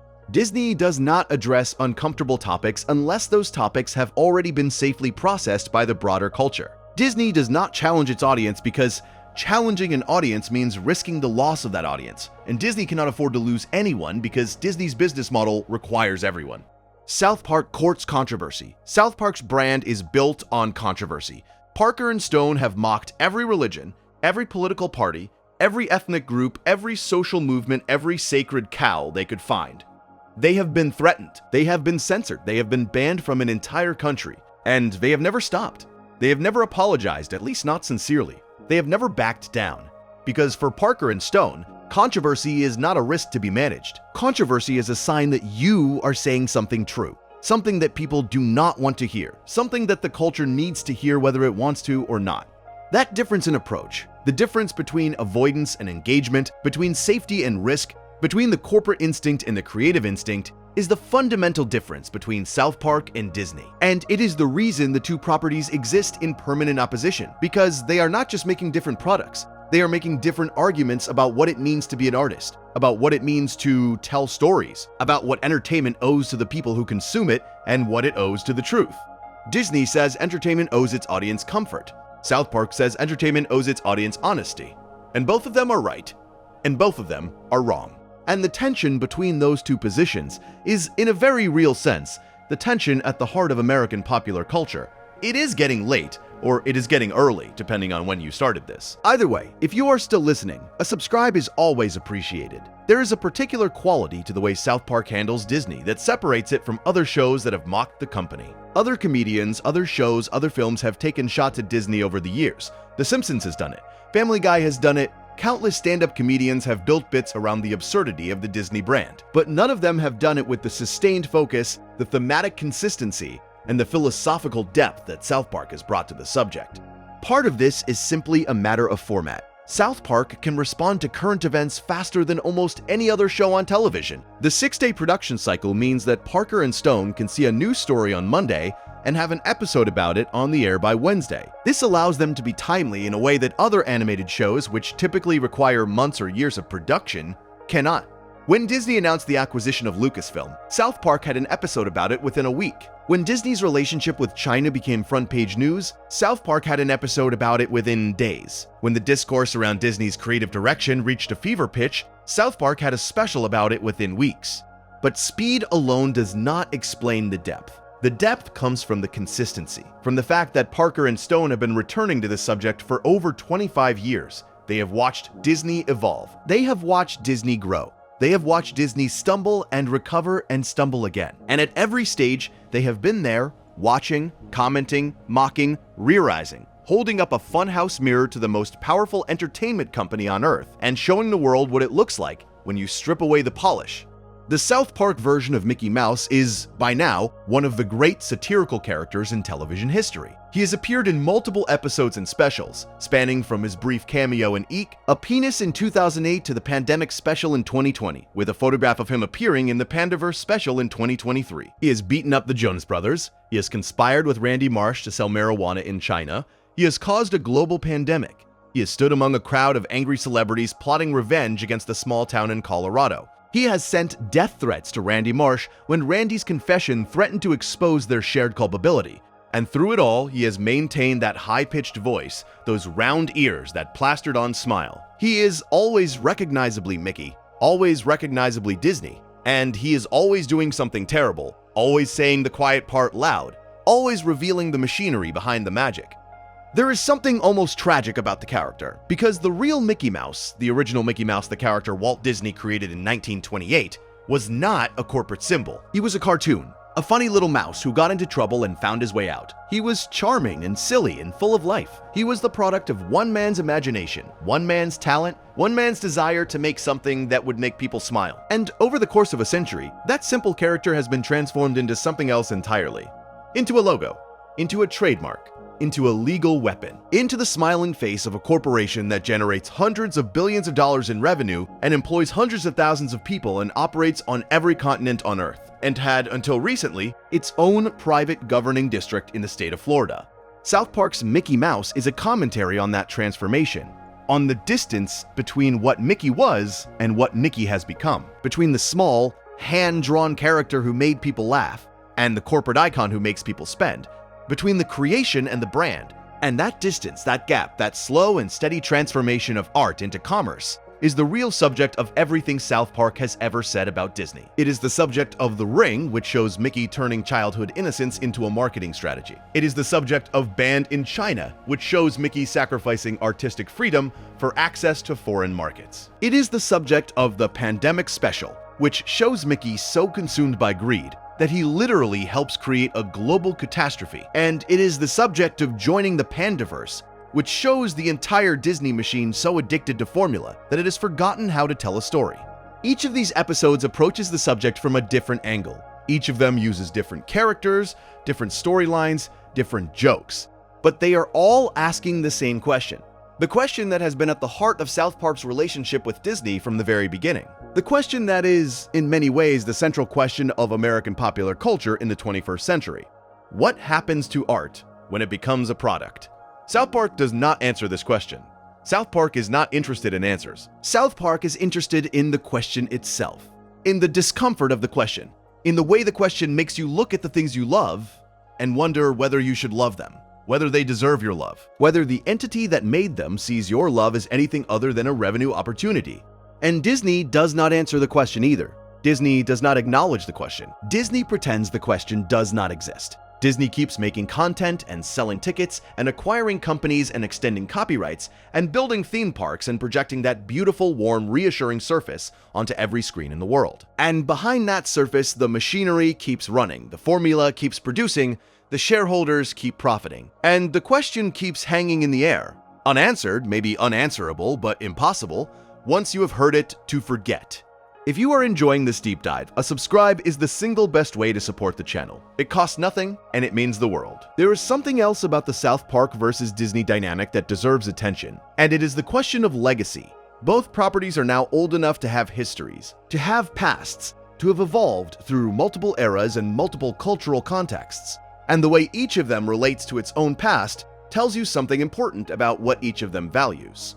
Disney treasures its past. Disney's past is one of its most valuable assets. The Walt Disney Vault, the collection of classic animated films that Disney periodically releases and then withdraws from circulation, is a marketing strategy built entirely on nostalgia, on the idea that these films are precious, that they are irreplaceable, that they are worth more because they are old. Disney's theme parks are museums of nostalgia, filled with rides and attractions based on films that were released decades ago. Disney's entire brand identity is built on the idea of timelessness. The idea that Disney is not a company that makes things for a moment. Disney is a company that makes things forever. South Park does not treasure its past. South Park regularly mocks its own past. Parker and Stone have spoken openly about episodes they are embarrassed by, creative choices they regret, positions they have changed their minds about. The show evolves. It contradicts itself. It makes fun of things it used to take seriously and takes seriously things it used to make fun of. It is messy and inconsistent and honest about its own imperfections in a way that Disney could never be, because Disney's brand depends on the illusion of perfection, and acknowledging imperfection would undermine that illusion. This difference extends to the way each property handles criticism. Disney responds to criticism with corporate statements, carefully worded, thoroughly vetted, designed to acknowledge the concern without actually addressing it. Disney's public relations apparatus is one of the most sophisticated in the world, and it is designed to do one thing above all else: protect the brand, protect the surface, maintain the illusion. South Park responds to criticism by making more South Park, by doubling down, by taking the criticism and turning it into material. When China banned South Park, Parker and Stone did not issue a carefully worded corporate statement. They issued a sarcastic fake apology that mocked the Chinese government, mocked the NBA, mocked the entire system of corporate cowardice that had led to the ban in the first place. And then they made another episode that was even more critical of China than the one that got them banned. That is not a corporate strategy. That is an artistic philosophy. The philosophy that if what you are saying is making powerful people angry, you should probably say it louder. And this, perhaps, is the deepest level of the South Park versus Disney conflict. It is not just about money or politics or creative philosophy. It is about courage. Disney is by almost any measure the most cautious major entertainment company in the world. Disney is afraid of offending people. Disney is afraid of controversy. Disney is afraid of anything that might damage the brand. And that fear shapes everything Disney makes. Every film, every show, every theme park attraction, every corporate decision, fear is the engine that drives the Disney machine. South Park is not afraid. South Park is reckless and irresponsible and frequently wrong, but it is never afraid. And in a culture that is increasingly dominated by fear, by the fear of saying the wrong thing, of offending the wrong person, of being on the wrong side of the wrong issue, that fearlessness is valuable. Not because everything South Park says is correct. It is not, but because the willingness to say things that might be wrong is the prerequisite for saying things that might be true. And the refusal to take that risk, the Disney refusal, the corporate refusal, the safe and careful and thoroughly vetted refusal, is how you end up making things that are technically competent and emotionally empty. Things that look like stories but feel like products. Things that have every surface quality of art but none of its substance. That is the argument. That has always been the argument. And it is an argument that, after 20 plus years, shows no sign of being resolved. Because Disney is not going to change. Disney is going to keep being Disney. Keep growing, keep acquiring, keep polishing, keep projecting that beautiful, warm, reassuring surface onto every screen in every living room in every country in the world. And South Park is not going to change either. South Park is going to keep being South Park. Keep mocking, keep pushing, keep putting a violent, profane, morally bankrupt version of Mickey Mouse on television, and daring Disney to do something about it. And the rest of us are going to keep watching both. Keep loving both. Keep needing both, and maybe that is the healthiest thing about this entire dynamic. The fact that both exist. The fact that neither one has destroyed the other. The fact that the mouse and the mountain town have been coexisting for almost 30 years and will probably coexist for 30 more. There is something else to consider here, and it is the question of theme parks, because Disney's theme parks are in many ways the purest expression of the Disney philosophy. They are physical spaces designed to embody the Disney experience, to make you feel, bodily, the things that Disney's films make you feel emotionally. The parks are clean, they are beautiful, they are meticulously maintained, every sightline is controlled, every sound is calibrated, every smell is engineered. You walk through the gates of Disneyland or Disney World and you enter a world that has been designed, down to the last detail, to make you feel happy and safe and childlike and willing to spend money. And the money part has become harder to ignore. Disney theme park ticket prices have increased approximately 69% over the last decade, far outpacing inflation. A family of 4 visiting a Disney park for a single day can easily spend $1,000 or more once you factor in tickets, parking, food, merchandise, and the various add-on experiences that Disney now charges separately for. A Harris Poll survey found that 74% of households consider experiential vacations like theme parks to be financially out of reach. 59% of those opting out of Disney vacations specifically cited cost as the main reason. Disney's response to this criticism has been, characteristically, to manage it. The company has expressed concern about declining return visit rates. It has acknowledged that price increases may be alienating some fans, but it has not reduced prices. It has not made the parks more accessible. Instead, it has focused on maximizing per-guest spending, squeezing more revenue from each visitor rather than trying to attract more visitors. The strategy is transparent. The parks are becoming luxury experiences, premium products for premium customers, and the families who cannot afford them, the children who will never walk through those gates, are simply not part of the equation. South Park's approach to the theme park experience was established as early as Cow Days in 1998 and Cartman Land in 2001. And while neither episode names Disney explicitly, the parallels are unmistakable. The carnival in Cow Days features rigged games and worthless rides and an experience designed to extract maximum money for minimum entertainment. Cartman Land features the inevitable corruption of a pure experience by commercial necessity. Both episodes describe the same process. The process by which a place that is supposed to be about joy and wonder and childhood magic becomes inevitably about money, about how much you are willing to pay, about how much they are willing to charge, about the gap between what the place promises and what it delivers. And there is a larger point here about the physical reality of Disney versus the physical reality of South Park. Disney exists in physical space. The parks, the studios, the offices, the cruise ships, the hotels, all of these are real places that real people visit and work in and spend money in. South Park exists nowhere.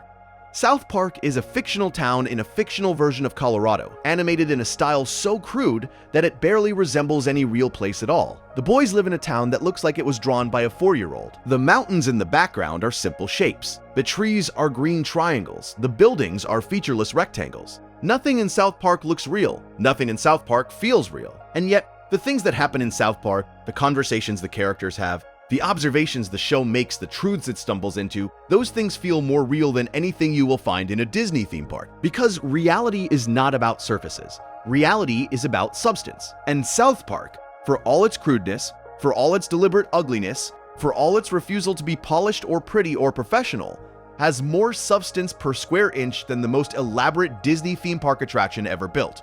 And if you are still listening, we really do appreciate it. Subscribing helps more than you know. And while we are on the subject of physical spaces, when Parker and Stone signed their deal with Paramount in 2021, reportedly worth $900 million, they agreed to produce 14 television specials for the Paramount Plus streaming service. This deal was, in some ways, South Park's version of what Disney does. It was a corporate arrangement, a business deal, a transaction. And yet the specials that have come out of that deal, the streaming wars, joining the Panderverse, Not Suitable for Children, The End of Obesity, have been some of the sharpest, most pointed, most critically engaged work Parker and Stone have ever produced. The corporate arrangement did not blunt the creative edge. If anything, it sharpened it, because Parker and Stone, unlike the creators who work within the Disney system, retained creative control. They retained the ability to say whatever they wanted, to mock whoever they wanted, to target any institution, any company, any cultural trend, without having to run it through a corporate approval process. Matt Stone told the New York Times that Paramount was letting them do whatever they wanted. That is the difference, not between having a corporate deal and not having one, but between having creative freedom within a corporate structure and not having it. Disney's creators do not have that freedom. They work within guidelines, they work within brand parameters. They work within a system that prioritizes consistency and safety and marketability over individual vision. And the result is content that is consistent and safe and marketable, but rarely surprising, rarely challenging, rarely the kind of thing that makes you sit up and pay attention and think, I have never seen anything like this before. South Park makes you think that regularly. South Park makes you uncomfortable regularly. South Park makes you laugh at things you feel guilty about laughing at, and it makes you think about things you would rather not think about, and it does all of this within a corporate framework that somehow allows it to keep being itself.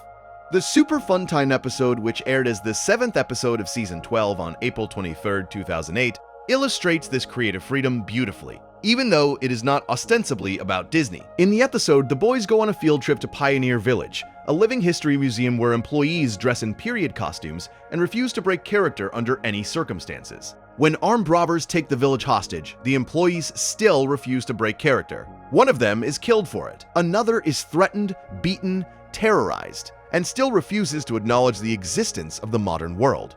The commitment to the illusion is absolute. The dedication to the performance is total. Nothing, not even the threat of death, can make these people step outside the fantasy they have been paid to maintain.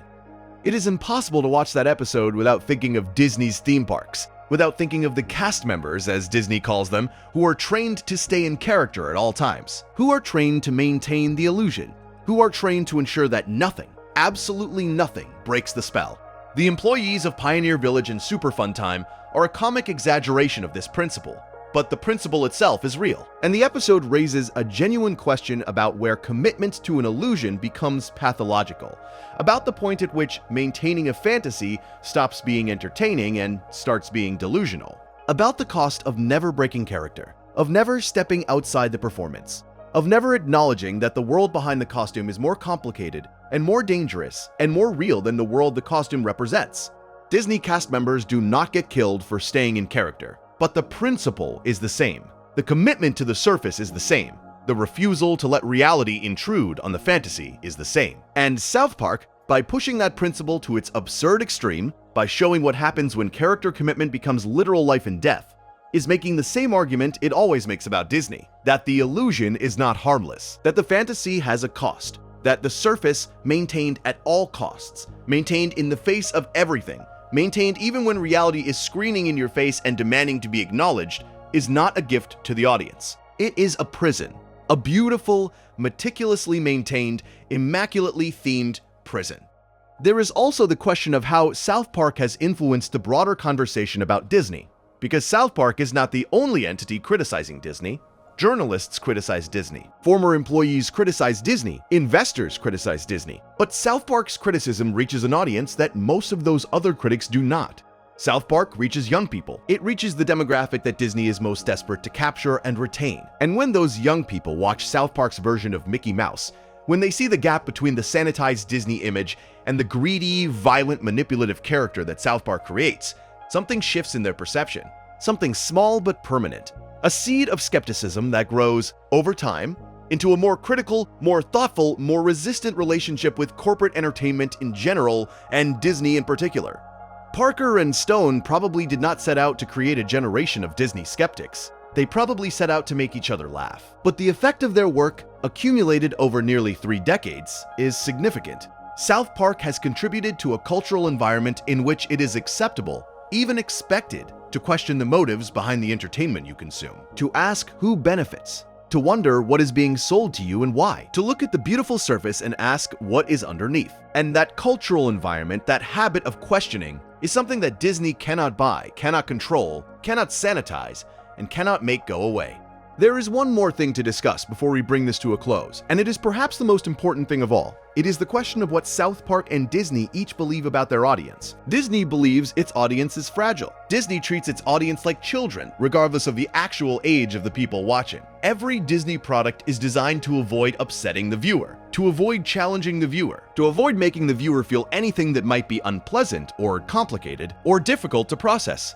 The happy endings are guaranteed. The moral lessons are clear. The villains are obvious. The heroes are virtuous. The world is despite whatever temporary darkness might appear in the second act, fundamentally good and fundamentally safe and fundamentally comprehensible. This is not a criticism of every individual Disney product. Some Disney films are genuinely great. Some Disney films are genuinely complex. But the overarching philosophy, the corporate philosophy, is one of protection, of shielding the audience from difficulty, of presenting a version of reality that is easier and cleaner and more comfortable than the reality that actually exists. South Park believes its audience is strong. South Park treats its audience like adults, even though the characters on screen are children. South Park assumes that its viewers can handle discomfort, that they can encounter ideas they disagree with and not be destroyed by them, that they can watch a cartoon mouse say terrible things and understand that the terrible things are being said not to endorse them, but to expose them. South Park trusts its audience to get the joke, to understand the satire, to see past the crude surface and recognize the sharp intelligence underneath. And that trust, that respect for the audience's intelligence and resilience, is itself a kind of philosophy. A philosophy that says people are not fragile, that people can handle the truth, that people are better served by honesty, even uncomfortable honesty, than by the beautiful lies that Disney specializes in. These two philosophies, protection versus exposure, comfort versus honesty, fragility versus resilience, are not just different approaches to entertainment, they're different beliefs about human nature. Disney believes that people need to be protected from the world. South Park believes that people need to be prepared for it. Disney believes that the best thing entertainment can do is make you feel good. South Park believes that the best thing entertainment can do is make you think. And both of these beliefs have merit. And both of these beliefs have limitations. And the history of each property, the successes and the failures, the moments of brilliance and the moments of misjudgment, can be understood as the natural consequences of each belief pushed to its logical extreme. Disney, pushed to its extreme, becomes vapid, empty, a machine that produces beautiful, meaningless content designed to extract money from people who have been conditioned to confuse pleasure with value. South Park, pushed to its extreme, becomes nihilistic, cruel, a show that mocks everything and believes in nothing, that treats sincerity as weakness and earnestness as naivety. Neither extreme is desirable. Neither extreme is where either property lives most of the time, but both extremes are visible at the edges, and being aware of them is part of being a thoughtful consumer of both.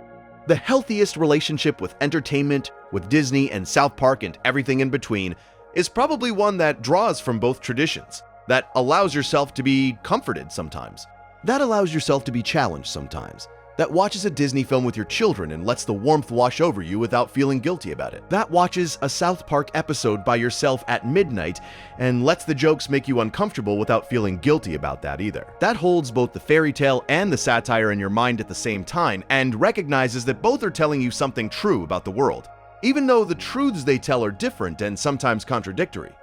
Because the world is contradictory. The world is a place where dreams sometimes come true and where corporations sometimes exploit those dreams. Where stories can be genuine gifts and where stories can be manufactured products. Where a cartoon mouse can make a child smile and where that same cartoon mouse can represent everything wrong with consumer capitalism. The world is big enough to contain all of these things simultaneously.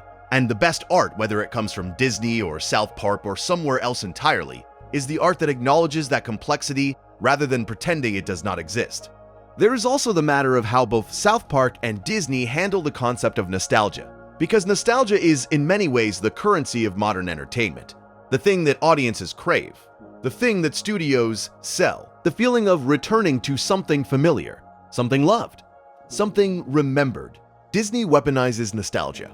That is not an exaggeration. It is a business strategy. The live-action remakes of classic animated films, the reboots, the sequels, the prequels, the spin-offs, all of these are designed to activate the viewer's nostalgic attachment to the original property and convert that attachment into ticket sales. You do not go see the live-action Lion King because you think it will be better than the animated version. You go because the animated version meant something to you when you were 7 years old, and the live-action version promises to let you feel that feeling again. Briefly, imperfectly, expensively, but still. The feeling, that is what you are paying for. Not a new story, not a new experience. Not something that will challenge you or surprise you or change the way you see the world. Just the feeling, the warm, safe, familiar feeling of being a child again, sitting in front of a screen, watching something that made the world seem magical and good. South Park has nostalgia for very little. Parker and Stone have occasionally expressed fondness for their early work, but they are just as likely to mock it. They do not release anniversary specials celebrating their classic episodes. They do not produce deluxe editions of their early seasons with behind-the-scenes commentary about how groundbreaking they were. They do not trade on their own past the way Disney trades on its past. And that refusal to commodify their own history is, in its own way, a form of integrity. It is a statement that says the work should speak for itself, that the old episodes are still there, that anyone can watch them, that they do not need to be repackaged or remastered or re-released with new footage and exclusive content and a premium price tag. They are what they are, and what they are is enough. This attitude toward nostalgia connects to a deeper philosophical difference between the two properties. Disney believes in permanence. Disney believes that its stories are eternal, that they will mean the same thing in 100 years that they mean today, that the values they embody, goodness, kindness, courage, love, are universal and unchanging. And there is something beautiful about that belief, even if it is also at times a little naive, because values do change. Cultures do evolve. The things that seem universal today may seem parochial tomorrow. And a company that builds its identity on the illusion of timelessness is a company that will inevitably be surprised when time moves on without it. South Park believes in the moment. South Park believes that the best satire is timely satire, that the sharpest jokes are the ones that respond to what is happening right now, today, this week. Many South Park episodes lose their edge over time because the events they reference fade from memory. An episode about a specific political scandal or cultural controversy may seem baffling to a viewer watching it for the first time 10 years later. But that is a trade-off that Parker and Stone are willing to make, because the alternative, the Disney alternative, the alternative of making everything timeless and universal and safe, is the alternative of making nothing urgent, nothing vital, nothing that demands your attention right now, in this moment, because this is the moment that matters. And South Park has always been about the moment, about the now, about the messy, chaotic, rapidly changing present that Disney's timeless stories are designed to help you escape from. The irony, of course, is that South Park has been in the moment for nearly 30 years, and in being relentlessly of the moment, it has almost accidentally created something timeless of its own. Not timeless in the Disney sense, not timeless in the sense of unchanging, but timeless in the sense of enduring. In the sense that the show's fundamental approach, its willingness to mock power, its refusal to accept sanitized narratives, its insistence on saying the unsayable, has proven relevant across every cultural moment since 1997. The targets change, the jokes change, the specific controversies change, but the underlying impulse, the impulse to point at the Emperor and note his nakedness, remains constant. And that constancy, that consistency of purpose beneath all the chaos of content, is what has allowed South Park to remain relevant for as long as it has. Disney's version of timelessness is about preservation. South Park's version of timelessness is about adaptation. Disney keeps its old stories alive by keeping them unchanged. South Park keeps its old attitude alive by applying it to new targets. Both approaches work. Both approaches have value, but they are fundamentally incompatible, because Disney's approach requires the world to stay the same, or at least to pretend that it does, and South Park's approach requires the world to change, because without change, there is nothing new to mock, nothing new to challenge, nothing new to say. And that brings us back, finally, to the present, to the world of 2026, in which Disney is still the most powerful entertainment company on Earth, and South Park is still the most fearless show on television, in which Mickey Mouse still smiles from lunchboxes and coffee mugs and theme park entrance signs, and South Park's Mickey Mouse still threatens to kill people in a high-pitched voice on late-night cable, in which the conversation between these two visions of entertainment continues, unresolved, unending, as vital and necessary as it has ever been. The world needs Disney. The world needs stories that comfort, stories that reassure, stories that remind us that goodness exists and love is real and happy endings are possible. Children need those stories. Adults need those stories. The human heart needs, at least sometimes, to believe that the world is as simple and beautiful as a Disney film makes it look. And the world needs South Park. The world needs stories that challenge, stories that provoke, stories that refuse to let us settle into comfortable illusions and force us, whether we like it or not, to confront the messy, complicated, frequently ugly truth about the systems that shape our lives. Adults need those stories. And if the teenagers who watch South Park against their parents' wishes also learn something from those stories, something about skepticism and critical thinking and the importance of questioning authority, well, that is probably not the worst thing in the world. And one final thought, consider the children, not the fictional children of South Park, Colorado, who have seen and done things that no child should ever see or do, but the real children, The ones who grew up watching Disney films. The ones who watched The Little Mermaid and The Lion King and Beauty and the Beast and believed, truly believed, that the world was a place where dreams came true and good always triumphed, and the song at the end was always a happy one. Those children grew up, and some of them kept watching Disney, and some of them started watching South Park, and some of them, the lucky ones, watched both and realized that the truth was somewhere in the middle. That the world was not as safe as Disney said it was, but it was not as cynical as South Park suggested either. That the happy endings were real sometimes, and the ugly truths were real sometimes, and the trick was not to choose one over the other, but to hold them both at the same time. To let the fairy tale and the satire coexist. To let the mouse and the mountain town share the same cultural space without either one canceling the other out. That is the real story of South Park versus Disney. Not a war, not a battle, not a conflict with a winner and a loser, but a conversation. A long, loud, profane, beautiful, occasionally brilliant, occasionally stupid, always honest conversation about what it means to tell stories in a world that turns stories into money. And that conversation is still going. And it will keep going for as long as there are people who want to be comforted and people who want to be challenged and people who want both at the same time and cannot figure out why that feels so hard. There is one more parallel worth drawing before this conversation ends. Both South Park and Disney have had to navigate the same cultural landscape, the same political polarization, the same social media environment, the same generational shifts, the same economic pressures, the same technological transformations. They have both had to figure out what they are in a world that is changing faster than any institution can keep up with. And they have both, in their own ways, succeeded and failed at that task. Disney failed when it tried to be everything to everyone, when it tried to be progressive enough for one half of the audience and traditional enough for the other half and ended up satisfying neither. When it got caught between the desire to reflect a changing culture and the fear of alienating a paying customer, when it became paralyzed by the impossibility of maintaining a corporate brand in a culture that no longer agrees on what a good corporation looks like. South Park failed when its cynicism became a substitute for substance. When its refusal to commit to any position became indistinguishable from having no position at all. When its eagerness to mock everyone sometimes meant it failed to distinguish between targets that deserved mockery and targets that deserved empathy. When its anti-establishment stance occasionally drifted into the kind of false equivalence that lets powerful institutions off the hook by pretending that criticizing everyone equally is the same as holding everyone accountable.